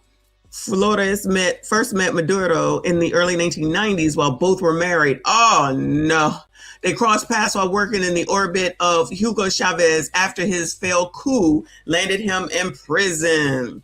They soon became both romantically and politically involved. Over the years, their bond deepened as they rose through Venezuela's socialist movement, eventually divorcing their respective spouses and becoming partners. Well, shout out to true love. There is love. Your true love may be married to someone else. You never know, okay? Just keep working. They lived together for nearly 2 decades without marrying, a decision allies framed as ideological and critics saw as calculated. Maduro finally made the relationship official in July 2013, just months after assuming the presidency, announcing that the couple had quietly married in a small family ceremony, legalizing what already existed. I wonder if they got kids, or if either of them have kids. The marriage cemented Flores' role, not just as Maduro's wife, but as his closest confidant and political enforcer. Somebody earlier said that she gonna tell. Is it the same rules if you can't spill on your significant other? Maybe not. Often dubbed the regime's first combatant, she wielded influence far beyond any ceremonial first lady role, advising Maduro on legal and political matters as Venezuela slid deeper into crisis. Child, he over here marrying the woman. He divorced his wife. He married her. He taking care of her. What? Child, men are okay. Look at that. He got her arrested. Like, listen. I mean, I'm not saying she wasn't a willing participant, but I'm just saying. She stood by her man. Look at her standing by her man, helping him become great. Inside Venezuela, Flores was widely viewed by critics and analysts as the real power behind the throne. Ooh, a far more astute and feared operator than her husband, who often served as the public face of the regime. She was in charge, allegedly. It sounds like that she was doing everything and put his face out on Front Street because they wouldn't take a woman seriously, maybe, even though it looks like she was something to contend with. Wow, we be learning. Former officials and analysts described her as a secretive, ruthless political tactician and Maduro's chief advisor on legal and political matters. She wielded direct institutional power as both president of the National Assembly and later attorney general, positions that gave her influence over legislation, prosecutions, and judicial appointments. During her rise, Flores was accused of packing government offices with relatives and oh no, and she gave the family jobs. Nepotism, some would call that. She's helping out the family. Oh, shout out to Mrs. Maduro. Flores, my bad. Flores is her name. During her rise, Flores was accused of packing relatives and loyalists, allegations that fueled claims she used the machinery of the state to entrench the regime and protect its inner circle. Child, y'all said y'all can't get out here and find no damn woman. Look at this. You could find a woman like Flores. She stood by her man. She waited her time. She got what she needed. Now she's arrested. Shout out to her. She the one that was in charge. All right, let's go to TikTok now, child. All right. Are they excited? Are Venezuelans excited or are they not excited? We shall see. You know, TikTok tells the tale, child. Venezuelans condemn U.S. attack. The U.S. is not interested in freedom or democracy. Oh, no.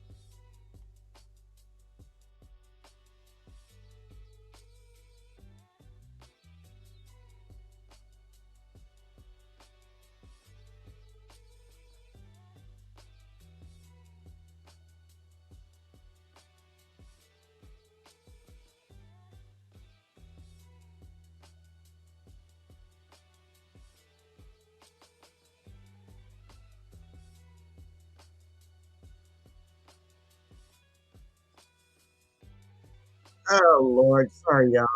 Yeah, it's always something. This freaking StreamYard. My bad. My bad. My bad. Let me show you what Kofa sent to me first. Shout out to Kofa. Thank you. He said, check your text. Let's see what this says before I send you. Go back there. This is from Instagram. Stole that shit. That's what I do, nigga. Fuck, nigga, I stole that shit. Stole that shit. That's what I do, nigga. Fuck, nigga, I stole that shit. Stole that shit. That's what I do, nigga.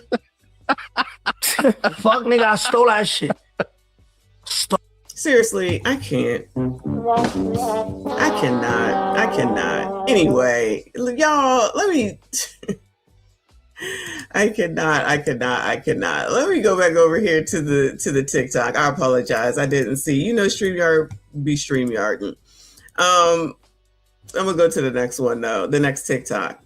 The U.S. just invaded Venezuela and abducted the president, Nicolas Maduro, and they're bringing him back to the U.S. to face trial on narco-terrorism charges. Well, the legal news for 2026 is off to quite a start. So both the left and the right generally agree that Maduro is an illegitimate dictator who oversees a repressive regime. But was it legal for the U.S. to just do this? No, but also, yes. First, under international law, what the U.S. did was illegal for a variety of reasons. But the problem is that no one really cares. Because international law is only as real as it is enforced. And for it to be enforceable, a country would have to hand over its own leaders to international court, which just doesn't happen. Putin frequently breaks international law, as does Israel's Netanyahu, and numerous U.S. presidents have done it too. And nothing ever happens. As for U.S. law, only Congress has the authority to declare war. Congress did not authorize the strike against Venezuela. But there's something called Article 2 powers in the Constitution, which state that the U.S. president is the commander-in-chief of the military. These powers have been used by every president in recent history to justify short-lived. Yeah, we looked at that yesterday. So, but they got something to say. Y'all hear this because I know a lot of people ain't trying to hear it. Moving on because they get on my nerves. Actually, yeah. I found something else, but let me let some of this play. Libre y soberano. Que viva Venezuela libre, camarada. Que viva Venezuela de los patriotas. La Venezuela revolucionaria. La Venezuela del Chavo y la Venezuela de nuestro hermano presidente. Child, who can interpret? Is she happy or no? I can't tell. Nicolás Maduro Moro, camarada, y ya que las instituciones internacionales dejen de ser alcahuetes y se hagan un pronunciamiento real, porque están masacrando un pueblo que lo que ha querido es justicia, un pueblo que ha luchado por una vivienda digna, un pueblo que ha ayudado por la alimentación, cuando nos quitaron todo lo de nuestros hijos. Hoy en día le decimos a esas instituciones internacionales que se pronuncian, porque ese gobierno norteamericano no es la policía del mundo y los venezolanos. She's not happy. No lo vamos a demostrar. Esto no es con un presidente, es con un pueblo digno, camarada, que aquí está presente. ¡Que viva la patria de Bolívar! Libre y soberano. They say everyone is not happy about this, okay? Los patriotas. Gracias. Gracias, Dios mío, lo logramos. Ay, qué lindo, por fin. The Venezuelans who are happy Maduro got captured and the army went into Venezuela, they all live in America, guys. We do this every time. Iranians, Cubans, etc., all celebrate when their home countries are getting bombed, destroyed. Name me the last time America invaded a country, bombed them, whatever, and then that country ended up doing better. Did Libya end up doing better? Did Iraq end up doing better? Did Afghanistan end up doing better? Right, that doesn't happen. The Venezuelans in Venezuela do not want that shit. Maduro armed his entire population, then walked amongst all of them, armed with zero security, and nothing happened to them. Could Trump even do that? Could any Western leader do that? Could Netanyahu do that? No. Right? Stop listening to people who have no stake in their home country's affairs. These Venezuelans don't care because they don't live there. And ask yourself, why is a government that was for the people, why did certain people leave that country? Same reason Cuban Americans left Cuba, right? Because the niggas that were getting kicked out of Cuba were the ones who owned its slave plantations, exploiting the population. Shitty people, the same people who fled China once Mao took power. These people were exploiters who are fucking over the civilian population. Ask these people why their family doesn't live in their home country. El pueblo finalmente está libre. El pueblo llora por su libertad. Gracias a los Estados Unidos por liberarnos. Oh, this looks like a positive video. My Spanish ain't that great, but it looks like positive. Oh, hit the like button, please. Libertad.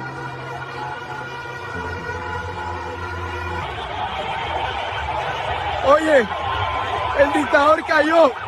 Finalmente. Estamos libres, estamos libres.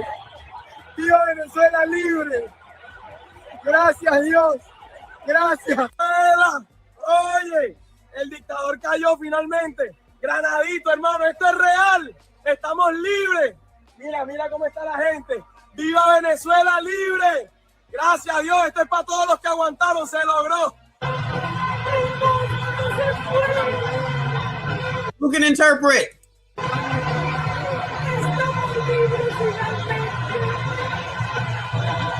Gracias, Donald Trump. Right, I know Gracias. So I'm making this video because it seems like a lot of people don't know and don't understand what's going on in Venezuela right now. So for those of you that know, Trump just confirmed that Maduro has been captured and he just basically bombed Venezuela at 2 a.m. So what's going on is, yes, this is a bittersweet situation for everyone in Venezuela and here in America that are Venezuelans. I'm sorry, y'all, hold on, I can't even talk right now. So yes, although we are very excited that he has been captured, you do not understand that many families and innocent people are really being affected by this. Imagine just being at home, sleeping at 2 a.m. and being bombarded and attacked without a freaking idea that it's going to happen or what's going on. So yes, I'm seeing a lot of people going back and forth saying to be quiet because Venezuelans want this, that, and then going towards like Trump and attacking him. Speaking on all Venezuelans, this is one of the best things, I think the only thing that Trump has done to really make sense of anything right now, okay? Yes, he is capturing Maduro and has captured him to free us. He might have some benefit in it somehow because it's Trump, but at the end of the day, this just gave Venezuela a chance to possibly be free again. I don't think people understand how serious this is. This is something that millions of Venezuelans everywhere have been waiting for. It says, This is amazing. in case you can't see it, Venezuela has been under dictatorship for over 20 years. This is a very crucial moment in history, and I never thought I'd be alive to possibly witness our freedom. So she Venezuelan, and I don't know if she's in the U.S. or not. I can't really tell. Night J, thank you, boo. She said, reminds me of watching the Berlin Wall falling. I vaguely remember that. Thank you so much, boo. I appreciate you. Shout out to Legend, made it up in here. I see, boo. He said, in history, the only country done by America that ended up better than before was Japan. I said what I said. And that's all he got to say about that. All right. Let me move forward from her, though.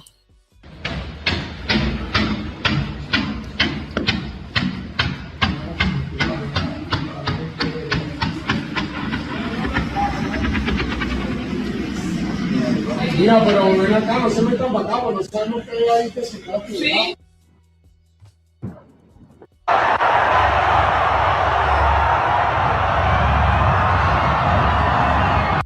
This says, confirmed reports now show millions of Venezuelans pouring into the streets in celebration after word spread that President Nicolas Maduro had been captured and removed from power. City centers, plazas, and major thoroughfares filled with cheering crowds, waving flags, chanting and honking car horns as people expressed relief and hope after years of economic hardship and political tensions.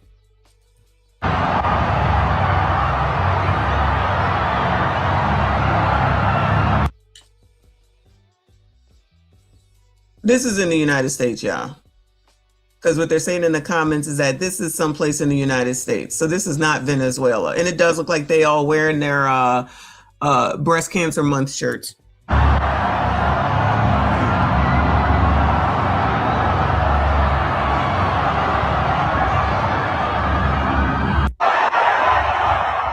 Did you know that Maduro, like the president, had a bounty of Child, so we got to be Venezuelan in order to understand what's going on. What the hell? $50 million for his capture. Did you know that? Yeah, we knew. You're not Venezuelan? I don't want to hear it. No Venezuelan passport, no opinion. This government, these people have been in power for 26 years. You know how old I am? 26. I don't know anything different. Oh, but then why do you keep voting for him? think you understand the level. And since you don't understand the level, then you don't understand why everyone in Venezuela is so happy about this. This is the happiest day of my life. You know how many times we have been so close to getting these people out of the power, out of the government, and all we get is a big fuck you? All of the times that we have thought that these people were gonna finally leave and then they never do. Venezuelans have been messaging the US for years, sending messages, asking, please, begging the US for an invasion. Do we like invasions? No, but you know what the government does? You know what we have had to deal with all of these years? The government kills the civilians. The government attacks the civilians with fire weapons, even though the civilians have no weapons. So do you really think that these people were going to leave if we asked them pretty please? We have asked them by protesting, and what do we get? Bombed, we get shot. The government hires mercenaries so they can go and dissipate the crowds on the protest. So what did we do? We don't protest anymore. Hundreds of thousands of people have died along the years just for having a different opinion, for having an opinion against the government. We just came to a point where we thought nothing's going to change. We had no hope. We just gave up.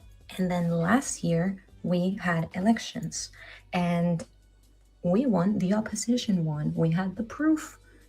And then the government said, no, we won. We said, where's the proof? And they said, this president that they kidnapped, he was not a legitimate president because he did not win the last election. He was just not leaving. The amount of people that have left the country, the amount of families that have been separated, the amount of people that can't go back because of the situation. I haven't been able to go back since I left 10 years ago. And now knowing that there's a possibility that I can go back, that this government has fallen,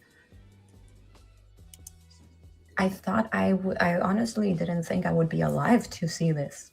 How messed up it is. That's how deep this goes. And this is just all very surface level, but it drives me nuts to see people online saying how awful this is, when if you look at the videos, you're not going to see people recording the bombings being like, oh my God, this is awful.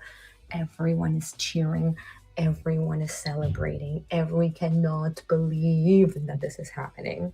This isn't some random attack and then they kidnap this guy and his wife and poor people. No, these are very messed up people. What's going to happen? I don't know. Are people going to die? I don't know. But people have been dying because of the government, because of our government that attacks its own people. Of course, politicians are corrupt. Of course, there's mismanagement in every single country, but these people are evil. They don't care. They only take all the money for themselves and left the country in ruins. So before saying anything, please inform yourselves. Did you know that? So we are going to run. Okay. As a Venezuelan American, I got some shit to say. My family, my parents, my sister, my extended family, all lost everything. Their work, their savings, their investments, gone.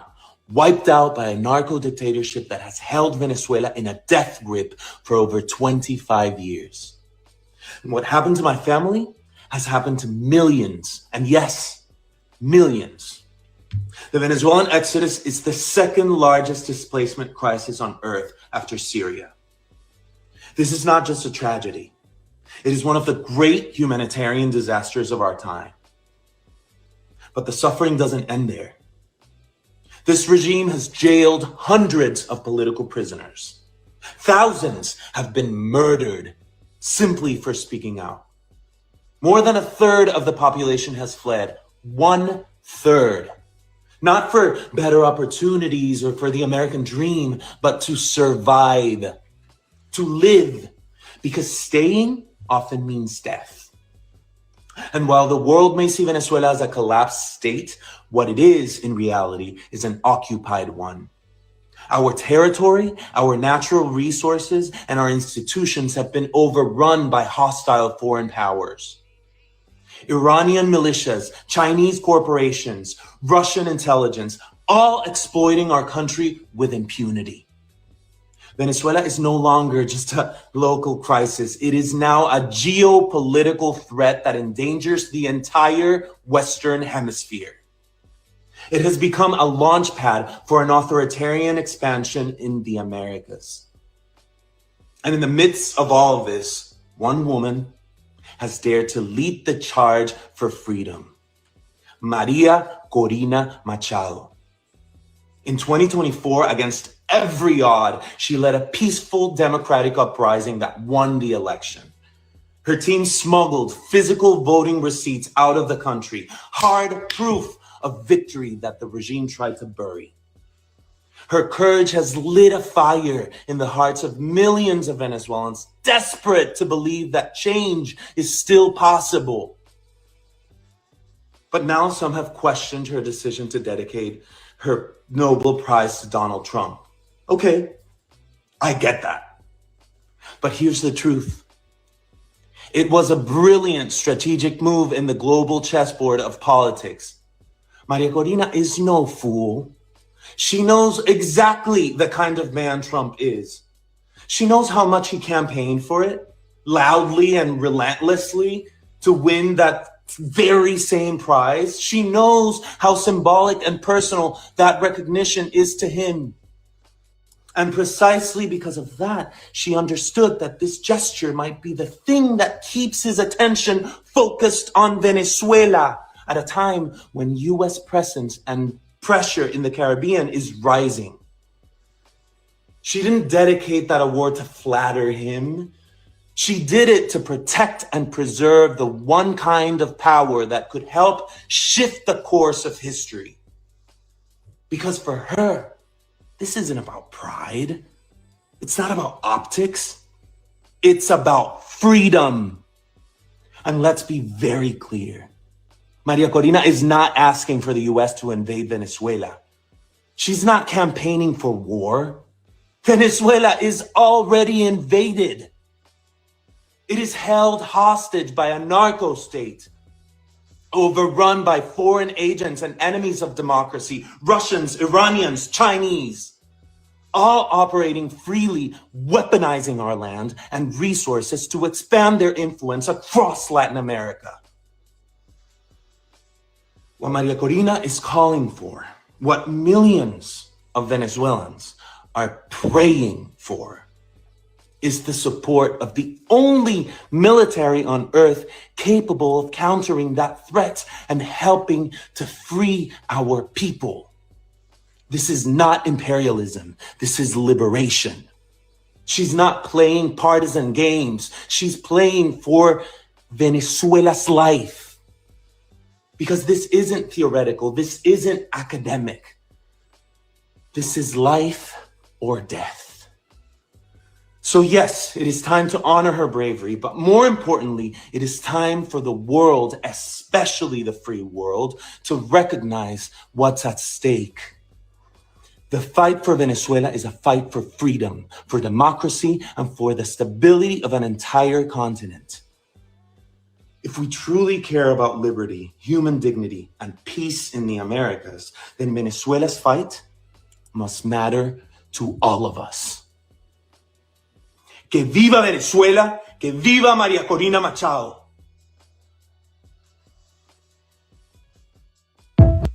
Okay. Shout out to him. Oh, not a paid actor. Come on, legend. It says that some of these comments said people stop listening to mainstream media and start listening to the people who live in these places and have firsthand knowledge. This one says a business transaction. Trump gets oil. Machado gets the presidency. And Venezuela gets their freedom. Machado is that lady that got elected, but they said that she wasn't the elected person.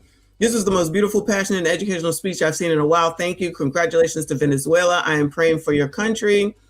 The U.S. has cut the head off of the snake. Now Venezuelan people need to rise up and claim your country. Lord, help your people. Let me tell you something, though. For all the people that be complaining here in the United States, I promise you, y'all wouldn't last 2 seconds over there in Venezuela. Just from what I have learned, let me just say me, because y'all know more than me, in the last couple of days since this mess has happened. Y'all over here complaining while you can complain, while you can talk sugar honey iced tea, while you can go out in the street and protest, while you can go wherever you want, whenever you want to, while you talk about the same government that you then want them to go and take care of y'all's asses, and then got the nerve and audacity to talk about how you are so bad and that these people aren't. Sound like there are really people who are going through some shit. Now, we already know that the question of the legitimacy is up in the air, but it sounds like these people, for the most part, because people be thinking that everybody got to agree 100%. That's just not how the shit works.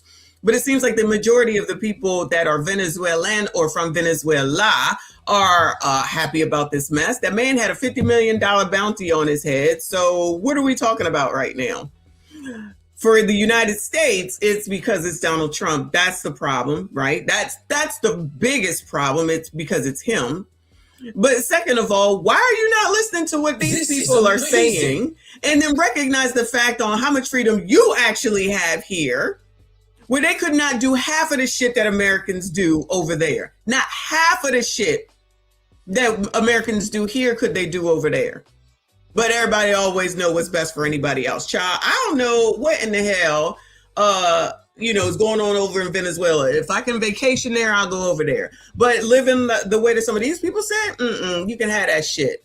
For all the people that be complaining and whining and talking about what you can't get here, y'all can shut the fuck up, okay? Because you wouldn't know anything positive if it bit you in your ass. All you want to do is complain. All you want to do is follow what somebody else has said because you think that that's what it should be. For example, them three girls over there, Rolly, Clown, Ricky Smiley. Just because that's what they say, you go along with it. And you ain't even listening to any of the other people, what they got to say. So if this is wrong, and I'm not saying it's wrong or it's not wrong. It sounds like it's up in the air right now, right? Go to your freaking people that you elected that do so much for you and tell them to do something about it. Because at this point, what else can be done? Because these will be the same MFers that if somebody came and took Trump, allegedly, all right, no one come for me, okay? Meaning people that be listening. But if somebody came and did this to Trump, they would be celebrating in the streets. Not everybody, but some people would be celebrating in the streets. And then they sat up there and started saying that you can't get on social media, you can't have OF, you can't be showing your ass no more, and started taking away all this crap that y'all love so much, you can't speak out, then y'all be telling a damn different story, now wouldn't you? Because that could be a thing.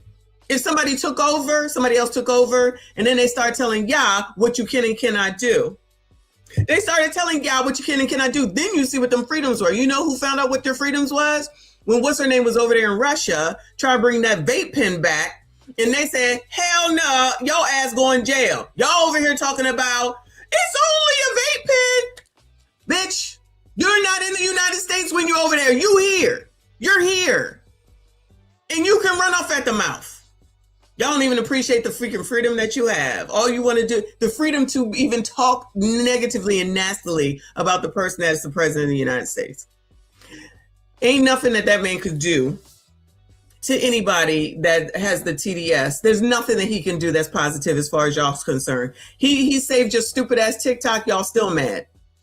He saved your stupid ass, funky ass TikTok, y'all still mad. I mean, that's where a bunch of liberals, specifically women, get your stupid opinions out. Or what does Elon own? Twitter. I call it Twitter. Or Twitter. Child, y'all can miss me with that. Shout out to Hiram, appreciate you. He said, in one swoop, Trump just got the Venezuelan vote. Oh, definitely that. I agree with you on that. Let me go over here before I move forward to Ma'am Danby has something to say. Shout out to Ma'am Danby because that's what y'all like. Y'all like the people that give you free stuff, okay? Because at the end of the day, Americans are lazy and they want the government to take care of them and then think that they have a freaking say if the government says that no, or you do it my way, or this is what I said, and then they think they can have a say. No, you ain't got no say when you are allowing them to take care of you. Then you turn around and complain about the care that you receive. Well, then do it your GD self. But Americans like free stuff. We like free stuff. So we came out here to get all this free stuff. But then the car saying, you can't get the free stuff. What? Cause the people want to take it. And how y'all gonna take some stuff that ain't even yours? It's free.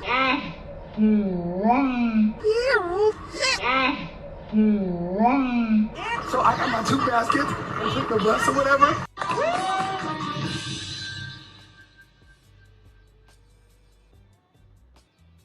Wait a damn minute. We get down here, we get some free stuff. We're already in a recession. Times are hard. Why not just let us get the items and invest and be okay? We are Black women. We care about our crown. Why not give back to the community and let us get the product? The tools, any other eviction. So before I talk about Ma'am Danby, whoever this person is here, a troll, right? And I'm sure they're Black, because it's always, why do you like a man who don't like you? For the regular, degular, smegulars, first of all, and most importantly, y'all too worried about who likes you and who don't like you. I promise you, at the end of the day, I don't give a damn about who likes me and who don't like me. That's why this chat is open freely. There's not a subscribers mode. There's not a members only mode. It is you can come over here and watch and you can say what you need to say as long as you're not disrespectful. I've never been worried. I've never been worried about who likes me, whether it was Biden, whether it was Obama, whether it was Bush, whether it was Reagan, because those are the presidents that I've ever been able to vote for. I don't give a fuck about none of it, because it's not about who likes me and who I like. It's about who got the policies that's going to help me get to where I need to be. Let me not forget Clinton. Y'all don't even look at shit like that. Y'all look at who you like and who you don't like because you're too busy listening to motherfuckers that don't give a shit about you. But y'all can continue to do that. Y'all continue to do that and see how that works out for you. I don't care about who likes me on YouTube. I don't care who likes me at work. I don't care who likes me as far as president is concerned. I don't give a shit. Well, if any of y'all went and watched that video that I put out this morning about the reparations in California, they sat up there and said on that damn video, Black people need help with buying houses. They need money to buy houses. Child, we've always had help when we bought houses. There's money out there. But if you motherfuckers don't go look at what's out there for your asses because you're waiting for someone to bring you something, you are your own problem. There's nothing that man can stop that's available to anybody else that's not available to you. So if you want to wait around for the reparations that San Francisco is about to allegedly give out, even though I'm pretty sure that's not going to happen, keep waiting, okay? Wait your whole damn life for some shit from somebody that likes you. Because I promise you, more people don't like you than do like you. But keep waiting. Y'all keep waiting. Not y'all, you know what I'm saying. The regulars. But keep waiting. And you think that I give a damn about none of that? There's nothing that you can do to change the fact that that man is the damn president. So you can sit here and you can seethe. This is amazing. You can sit here and you can seethe and be mad for the next 3 years. This is amazing. Have the fuck at it. That's on you. Waste your time and listen to motherfuckers that ain't helping you to move forward, that ain't changing your life. Because today is what, the 4th of January? If you in the same position saying the same shit the 4th of January 2027, you a dumb motherfucker. That's it. That's all. Me, myself, forever, I appreciate you. Beggars can't be choosers, but don't tell them that. Please. It's all the same thing that I just showed in that video. That who knew it would be a thing that we would be carrying on all of 2026 is that people like free stuff. They like free stuff because Americans are lazy. And comparing what we have here and what they have there in Venezuela, and then sitting up here talking all that sugar honey iced tea, man, it sounds like they can't do none of that. They can't do none of that. Y'all can run out into the street and start protesting like nobody's fucking business. You don't even appreciate that shit. Y'all don't even appreciate that shit. You can get on that stupid ass TikTok and say whatever the fuck you want. Y'all don't even appreciate that shit. Then we'll turn around talking about, you need to give me food. We about to talk about Ma'am Danby. We want you to pay for childcare, our housing, our food, our everything. Then when he don't do it, shout out to the $3 price of the buses that's supposed to be for free. Y'all still will follow that shit because of your hate for somebody that you don't even know because you want him to like you. Like I said, the person that runs the company I work for probably first of all, they don't know who I am. But just say that they don't like me. I don't give a fuck. Pay me right on the dates that I'm supposed to be paid, at the amount I'm supposed to be paid. That's all the fuck I care about. But that's me. Me, myself, forever. I'm a black dog. Shout out to you, hon. I see you. I appreciate you. Everyone that's still here, please make sure you hit the like button, subscribe if you are new, my girl. Thank you so much. We love us some messy. Love you back. Thank you so much. I appreciate you. Romello up in here. I appreciate you. Boo, he said, Messy, I don't like your cuss words. Jesus, take the wheel. I know I'm supposed to be doing better. It's Sunday. My bad. I'm gonna do better. I promise. But over here on oh y'all, it's an update on the girl on the boat. All right, I gotta look at that later. So Mayor Ma'am Danby's comrades in DSA demand Trump release Nicolas Maduro, solidarity with the Bolivian revolution. Now, I thought y'all said that Ma'am Danby and Trump was getting along. I thought y'all said that. So now he's sitting up here talking about give him back. Ma'am Danby said give him back. This is amazing. He didn't say to give the woman back, though. Socialists of a feather flock together. Mayor Zoran Mamdambi's comrades in the Democratic Socialist of America want deposed Venezuelan President Maduro return to power. That y'all's got. Shout out to the NYC. Who's up in here from the New York? The Democratic Socialists of America put out a lengthy statement demanding the return of President Nicolas Maduro and First Lady Celia Flores to Venezuela. Meanwhile, the DSA is starting a join our hands off Venezuela to get the imperialist United States out of the socialist oil-rich country. Solidarity with the people of Venezuela, solidarity with the Bolivarian Revolution, separate DSA International Committee policy statement says. In its statement on the removal of Maduro, the DSA claims the Trump administration has started an illegal war against Venezuela. Are we at war, y'all? I thought y'all said we wasn't at war. Anyway. This is a nakedly imperialistic war to install a U.S. puppet government that will give Venezuela's oil resources over to U.S. corporations and to force U.S. This is amazing hegemony over Latin America. The new Trump corollary to the Monroe Doctrine. This war is illegal both under international law and the laws governing the declaration of war within the United States. The left-wing group statement says. Trump's war has nothing to do with drug trafficking. There is no substantiated evidence that high-level members of the Venezuelan government are narco-terrorists. Yet the Trump administration is using this claim as the pretext for this illegal war. DSA likened the U.S. military's action to the failed war against Iraq, claiming it will only impoverish the people of Latin America. Legend, are you still here? Did you write this, child? DSA demands a return of Maduro to Venezuela and restoration of diplomatic relations with the Bolivarian Republic of Venezuela, an immediate end to military violence against Venezuela, and a total withdrawal of all U.S. forces and operations from the Caribbean, ending sanctions against Venezuela, and suspending the failed war on drugs, a U.S. foreign policy centered on peace, multilateralism, and respect for national sovereignty and self-determination. Ma'am Danby, a DSA member, said he personally called President Trump on Saturday to express his opposition to removing Maduro, claiming it's a violation of international law. Child, who believe that? Child, who believe that man called? I don't believe it. I don't believe it for 1 second, but you know, Ma'am Danby gonna man Danby. That's what we say, okay? But whatever, that's y'all's New York mayor, child. Maybe I should go to Florida instead of going to New York, because child, ain't nobody trying to run into Ma'am Danby and pay $3 for the bus. I wonder what the damn subways cost. Anyway, because I'm assuming the subways are supposed to be free too. Child, we like free stuff.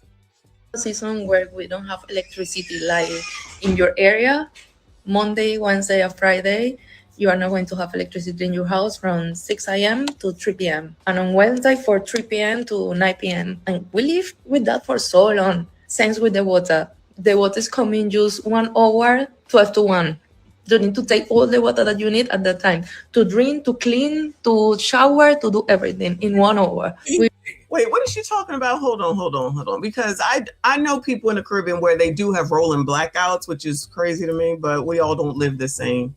Something I got to be mindful of. Shout out to Hiram. I appreciate you. He said the 20th Amendment says you got to like me. Child, please. These people are weird. Worrying about, and especially if you're a man. No shade. But child, do y'all really be sitting around like women? It sounds like something women would say. Oh, you don't like me. She doesn't like me. Child, I could give a shit who don't like me. But if that's a man that said that shit, child, concerns. If you got a wife, I'm concerned for her.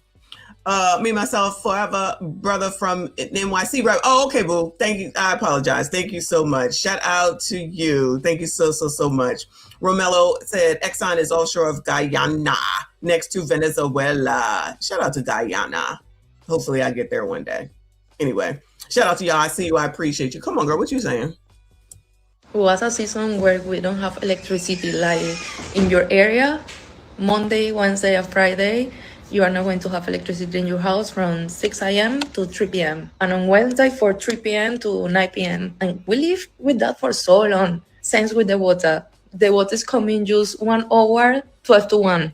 You need to take all the water that you need at that time to drink, to clean, to shower, to do everything in 1 hour. We won't need to say goodbye anymore to our families in the airport. Tell them, see you soon, knowing that it's a lie because you don't know how long it will happen. Oh, so he was cutting them off big time. Oh my God.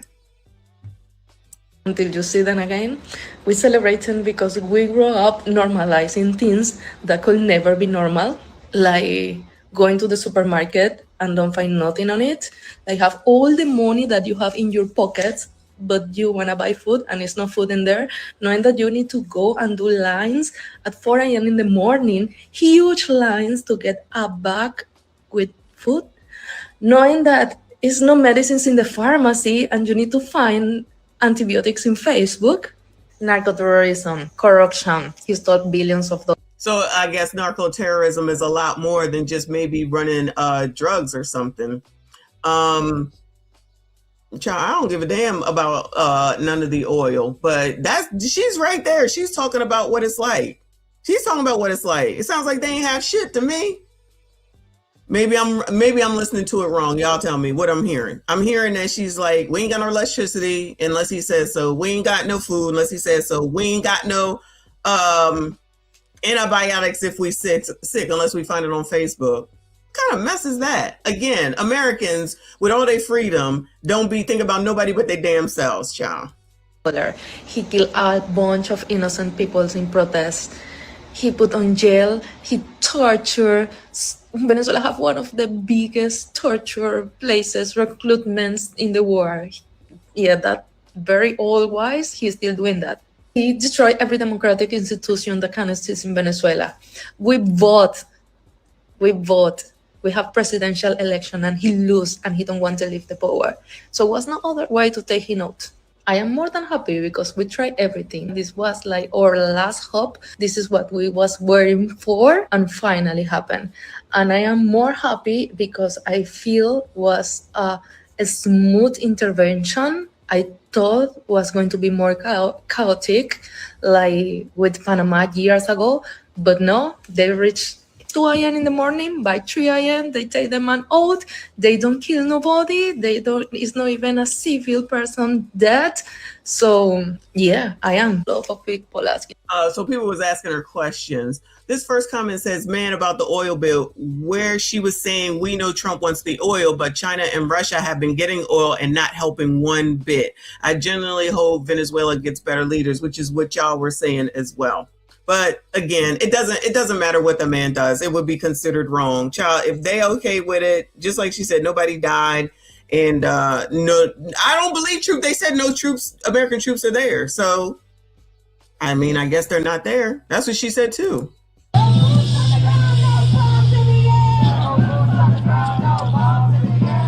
Look at Americans' right to go right to the protesters. So I wonder if in Venezuela, if Maduro did something wrong, that they could take their signs, run on down in front of his house and do all this. I'm thinking they probably couldn't. We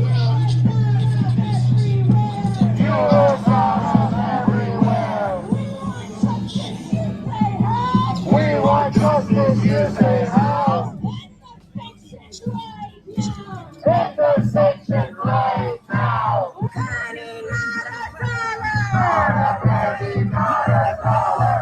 won't pay for war and slaughter. We won't pay for war and slaughter. Trump, right, people die. Trump, right, people die. I didn't even know you could get that close to the White House. I could go to DC. I could get there faster.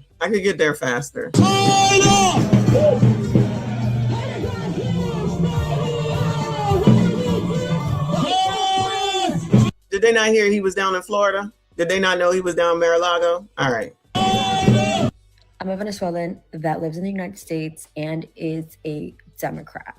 Why are you guys shitting on Venezuelans right now? You guys are just being so rude.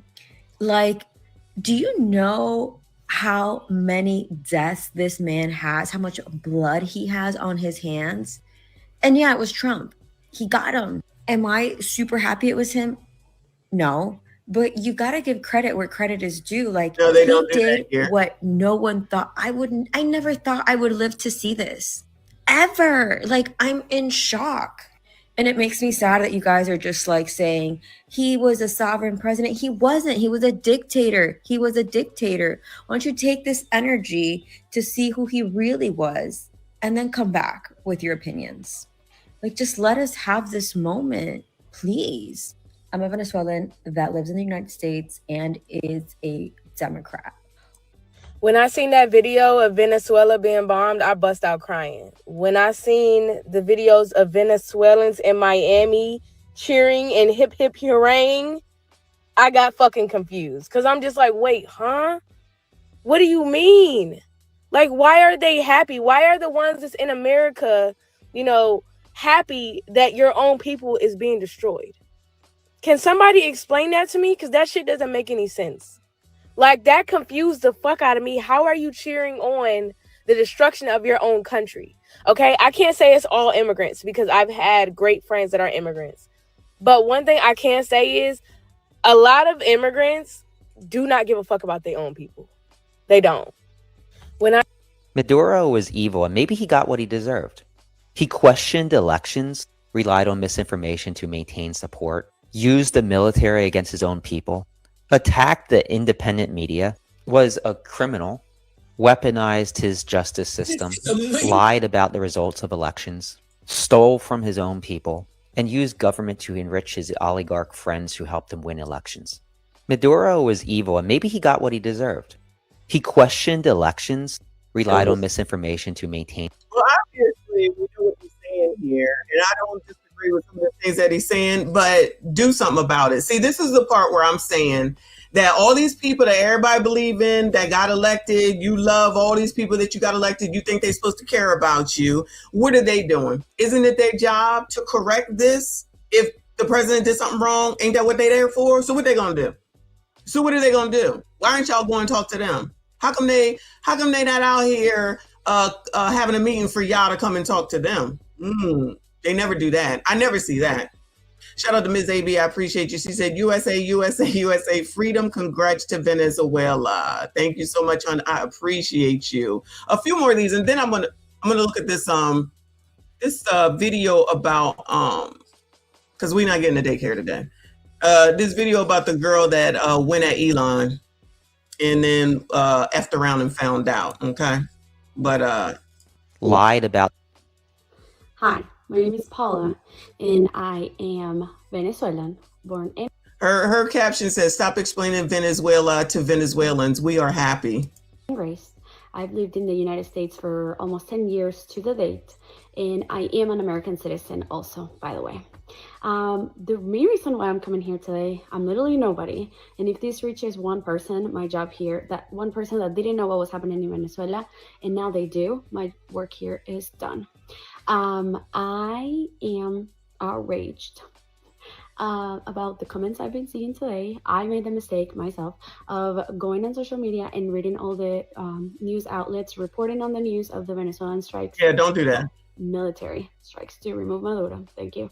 And everybody, ton of Americans, and then from whatever you're from, but you've never been to Venezuela, you have no idea about the political situation in Venezuela, the history of Venezuela, and trying to be like our saviors. Like, I can't.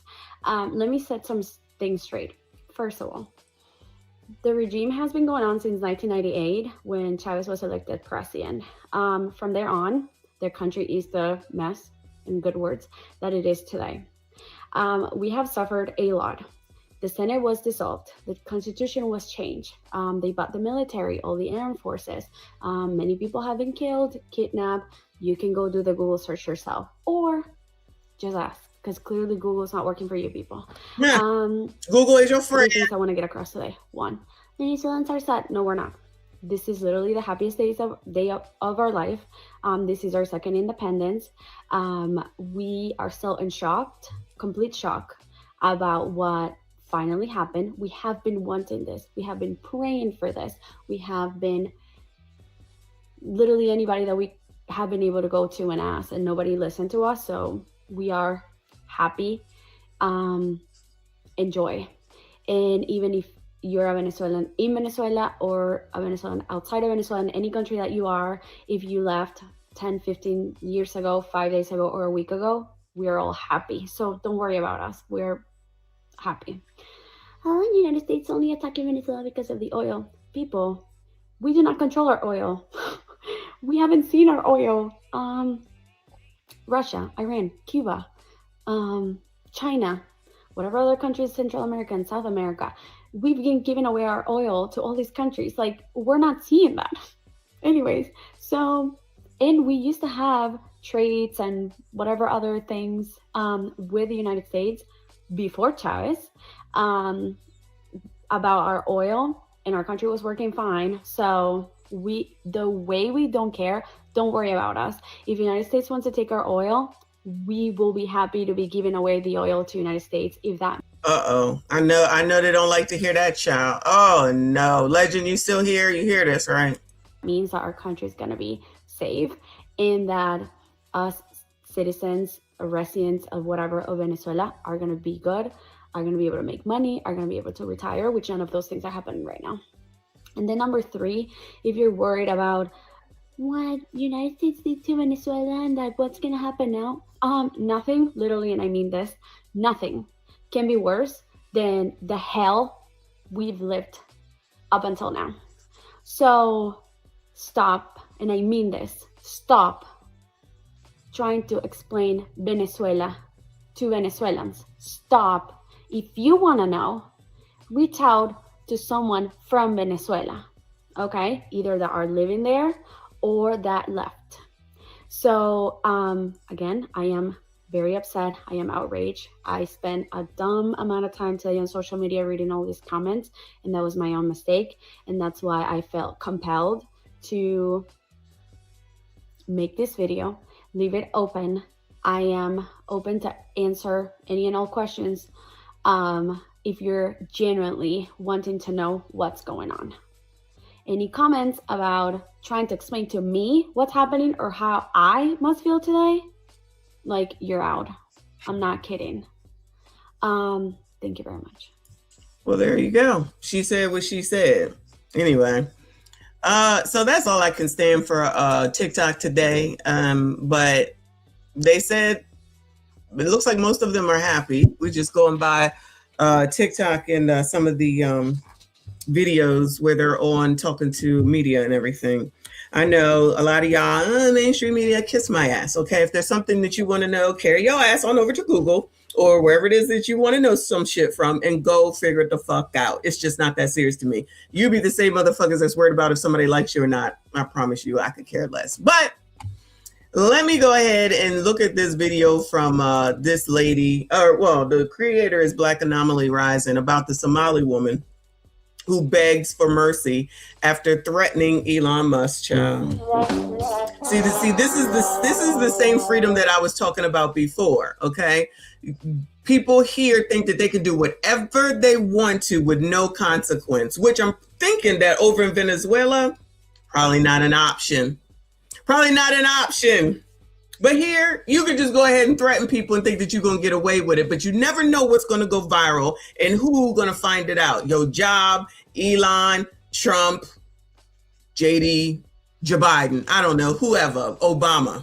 But y'all love to run off at the mouth, child. Love it, love it, love it. So we're going to hear what he has to say. Shout out to him with 23.7 subscribers here on YouTube. This is definitely in reference to the daycare, which I'm not going to be able to get to today, y'all. I will try again tomorrow, depending obviously what's going on with this Venezuela stuff. All right. So hit the like button if you haven't, subscribed if you are new. Shout out to all of y'all that have made it here and been here this long. I appreciate you. On December 31st, 2025, my life took a tragic turn. I was badly misinterpreted and misheard on a now viral clip. Why is the Somali community under so much heat right now? Like, did I miss something? Hello? Why would you get caught? You scammed the government. Cool. Why? Why? Oh my God, the don't get that video. Now the galas are turning on us and they're questioning the legitimacy of all Somali businesses. Now this is a horrible PR for us, but first of all, galas, it's cool when they do it. It's a problem when we do it. So I'm really disappointed and I'm really sad. Turning very Americanized, it sounds like, child. I'm really disgusted what you guys did. Like that Durutan, I didn't eat shaky. I didn't know how to eat chicken. I didn't take joking high. Spelling mistakes more with you high. Ladies and gentlemen, we got to react to this Somali woman finding out. So the Somali community is under fire right now. And this young lady, as you saw from the beginning, is upset. Why can't we just commit crimes in peace? It's cool. Yeah, just let us go. It doesn't matter. It's okay. Let's keep giving us the millions of dollars from the government. It's okay. Not a problem. It doesn't matter if there's no one in those daycares. Shall mind your business. When they do it, I wanted to show you who you're dealing with before you see this person's pathetic groveling on screen where they're pretending to be an innocent victim here. But before we get to that, I want to show you how this began with threats to Elon Musk that the person is now denying, of course. Some people say like this is fake. I'm like, actually, well, let's look at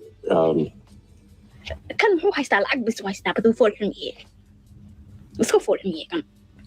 Well, I wouldn't worry too much about this one. That piece of joy. I wouldn't worry too much about him. Child, let me slow this down because I don't know what the hell she's saying. Hold on. You see this freedom that people over here have that they could just talk about people whenever the hell they want to? Come on, child. This is fake. I'm like, actually, well, let's look at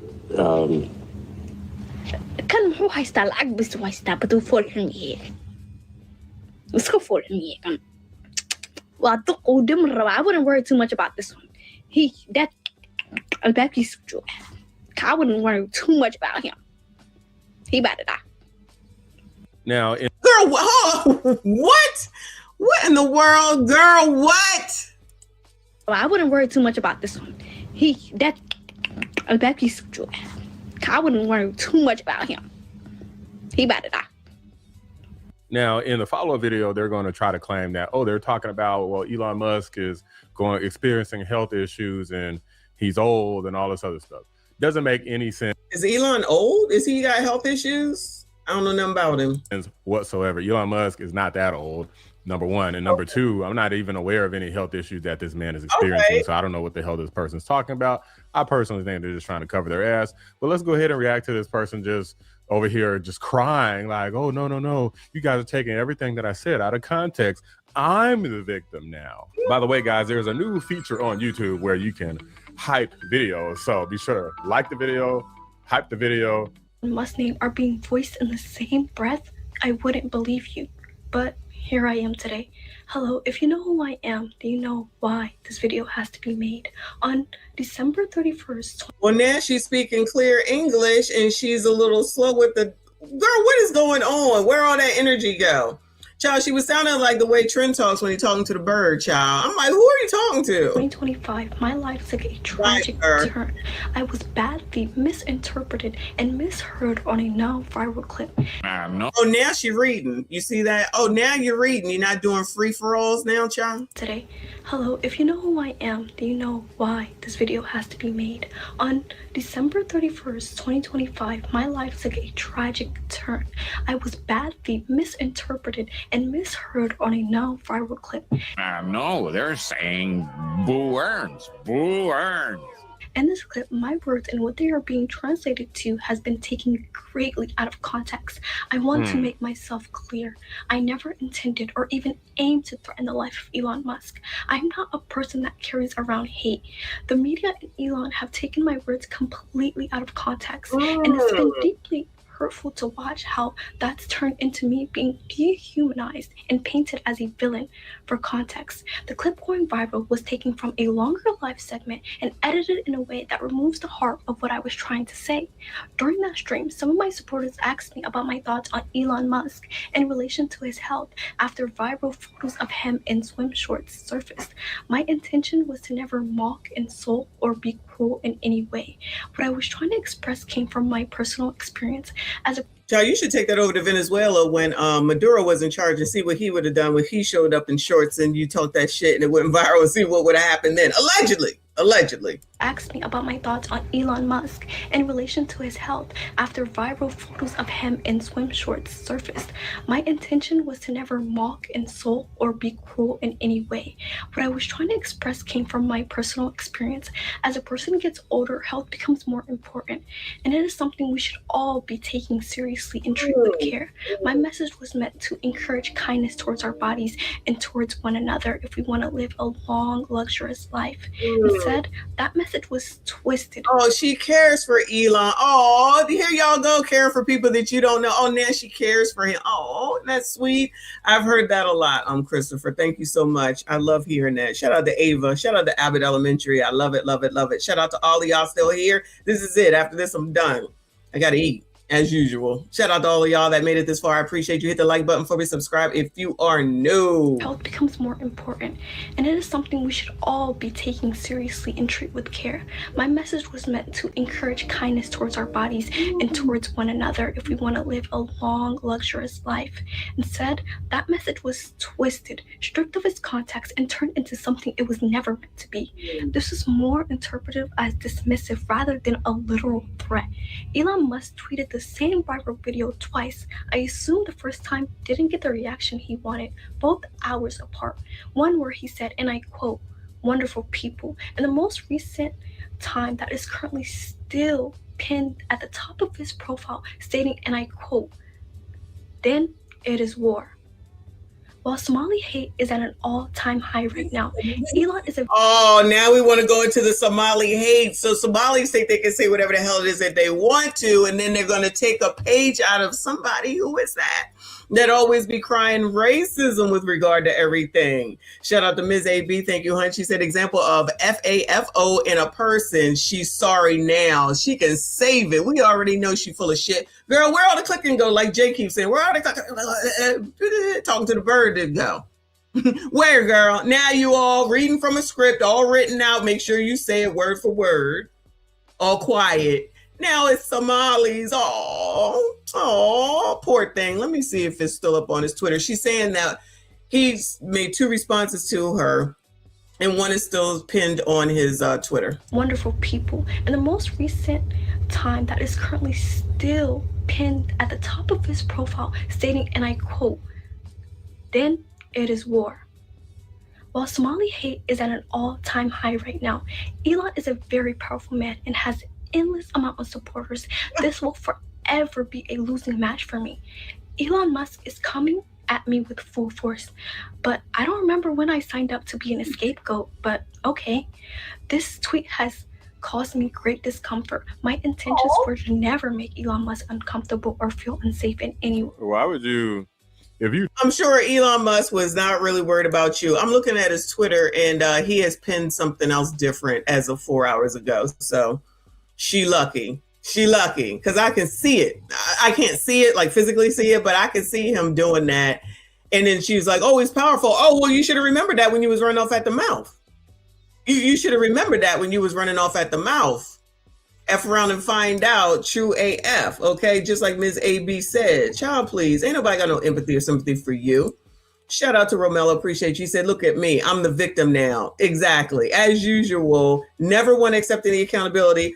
Did she apologize to that man? Nope. It's not fair. It's not right. It's not fair. Again, you here in these United States able to say whatever the fuck it is that you want to, but gonna sit up here and try to talk about what something should happen someplace else when they could barely even find any damn food. Child, if y'all don't go to hell. Caused me great discomfort. My intentions were to never make Elon Musk uncomfortable or feel unsafe in any way. Why would you, if you know that, let me just go ahead and pause this freaking goofy for a second. If you know that why would you go ahead and use Elon Musk and death in the same sentence? I could see it if you were saying, like, okay, Sleepy Joe is old, so everybody knows that guy could just, I mean, he's old, he has cancer, he doesn't know where he is. It makes sense. Elon Musk. I forgot Joe Biden had cancer. It doesn't make any sense. So this person basically is just, these are crocodile tears, if you ask me. Let's keep going. I don't know how a billionaire can be scared of a little girl who doesn't have half. Oh, how can a billionaire be scared of a little... How can a billionaire be scared of a little girl? A little girl running off at the mouth?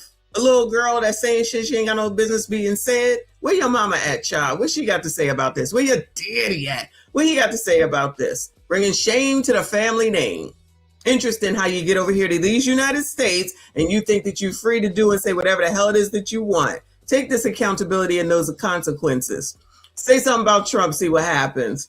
Y'all say something about mostly anybody that's powerful and got some sort of a following and see what, say something against MAGA and see what happens. Honestly, if you say something against them liberals, see what happens. Especially on TikTok. Oh, they coming after your ass. On TikTok with liberals? That's what TikTok is for at this point. Forget the kids. It's for power, but go off, King. My words have been villainized and my voice has been stolen. Me and Elon Musk's lives are worlds apart. I do not have nearly the same amount of resources he is fortunate enough to have. This whole situation has put me in truly great danger. Private information. Oh no, not great danger, child. What happened? What they say? What they doing? What's going on? Oh, probably his supporters is all up and through your comments. Remember that when you run off at the mouth saying shit like that. To have. This whole situation has put me in truly great danger. Private information about me is being displayed all over the internet, and I have received endless amount of threats over this miscommunication, and I truly am in fear for my future. But what a beautiful way to start off the year. Guys, what do you think? You think that this person is believable and that? Child, I think and know that she's full of sugar, honey, iced tea. She's just mad that she effed around and found out, like Ms. AB said, and thought that she could sit around here and do and say whatever she wanted to, and there would be no repercussions because of what they're going through right now with everything with the fraud in the daycare and all the other stuff that's coming out, that nobody's going to say anything. Child, people do not give one damn. People do not give one damn. Go talk about them Kardashians. I bet you somebody got something to say to you too. Whatever. You got the attention that you wanted. Enjoy it, child. Enjoy it. Don't be a baby now. I'm just a little girl with some a mouth that's a wreck. A mouth that's a wreck, in my opinion. But anyway, so that's it. That's all. Shout out to y'all. I see you. I appreciate you. Shout out to everyone that donated today. Thank you so much. Please make sure you hit the like button if you have not. Please make sure you go ahead and subscribe if you are new. Like it, love it, hate it. Hit the dislike button. It don't matter to me. Just hit something. All right. Not a person, just something on the damn video. I appreciate y'all. No outro because y'all already know I got to eat. But we'll sit up here. We'll be back tomorrow. Tomorrow, regular time. All right, we'll see what's going on. Anything good going on, make sure you send it to me to my email. I see you. I appreciate you. I see you all in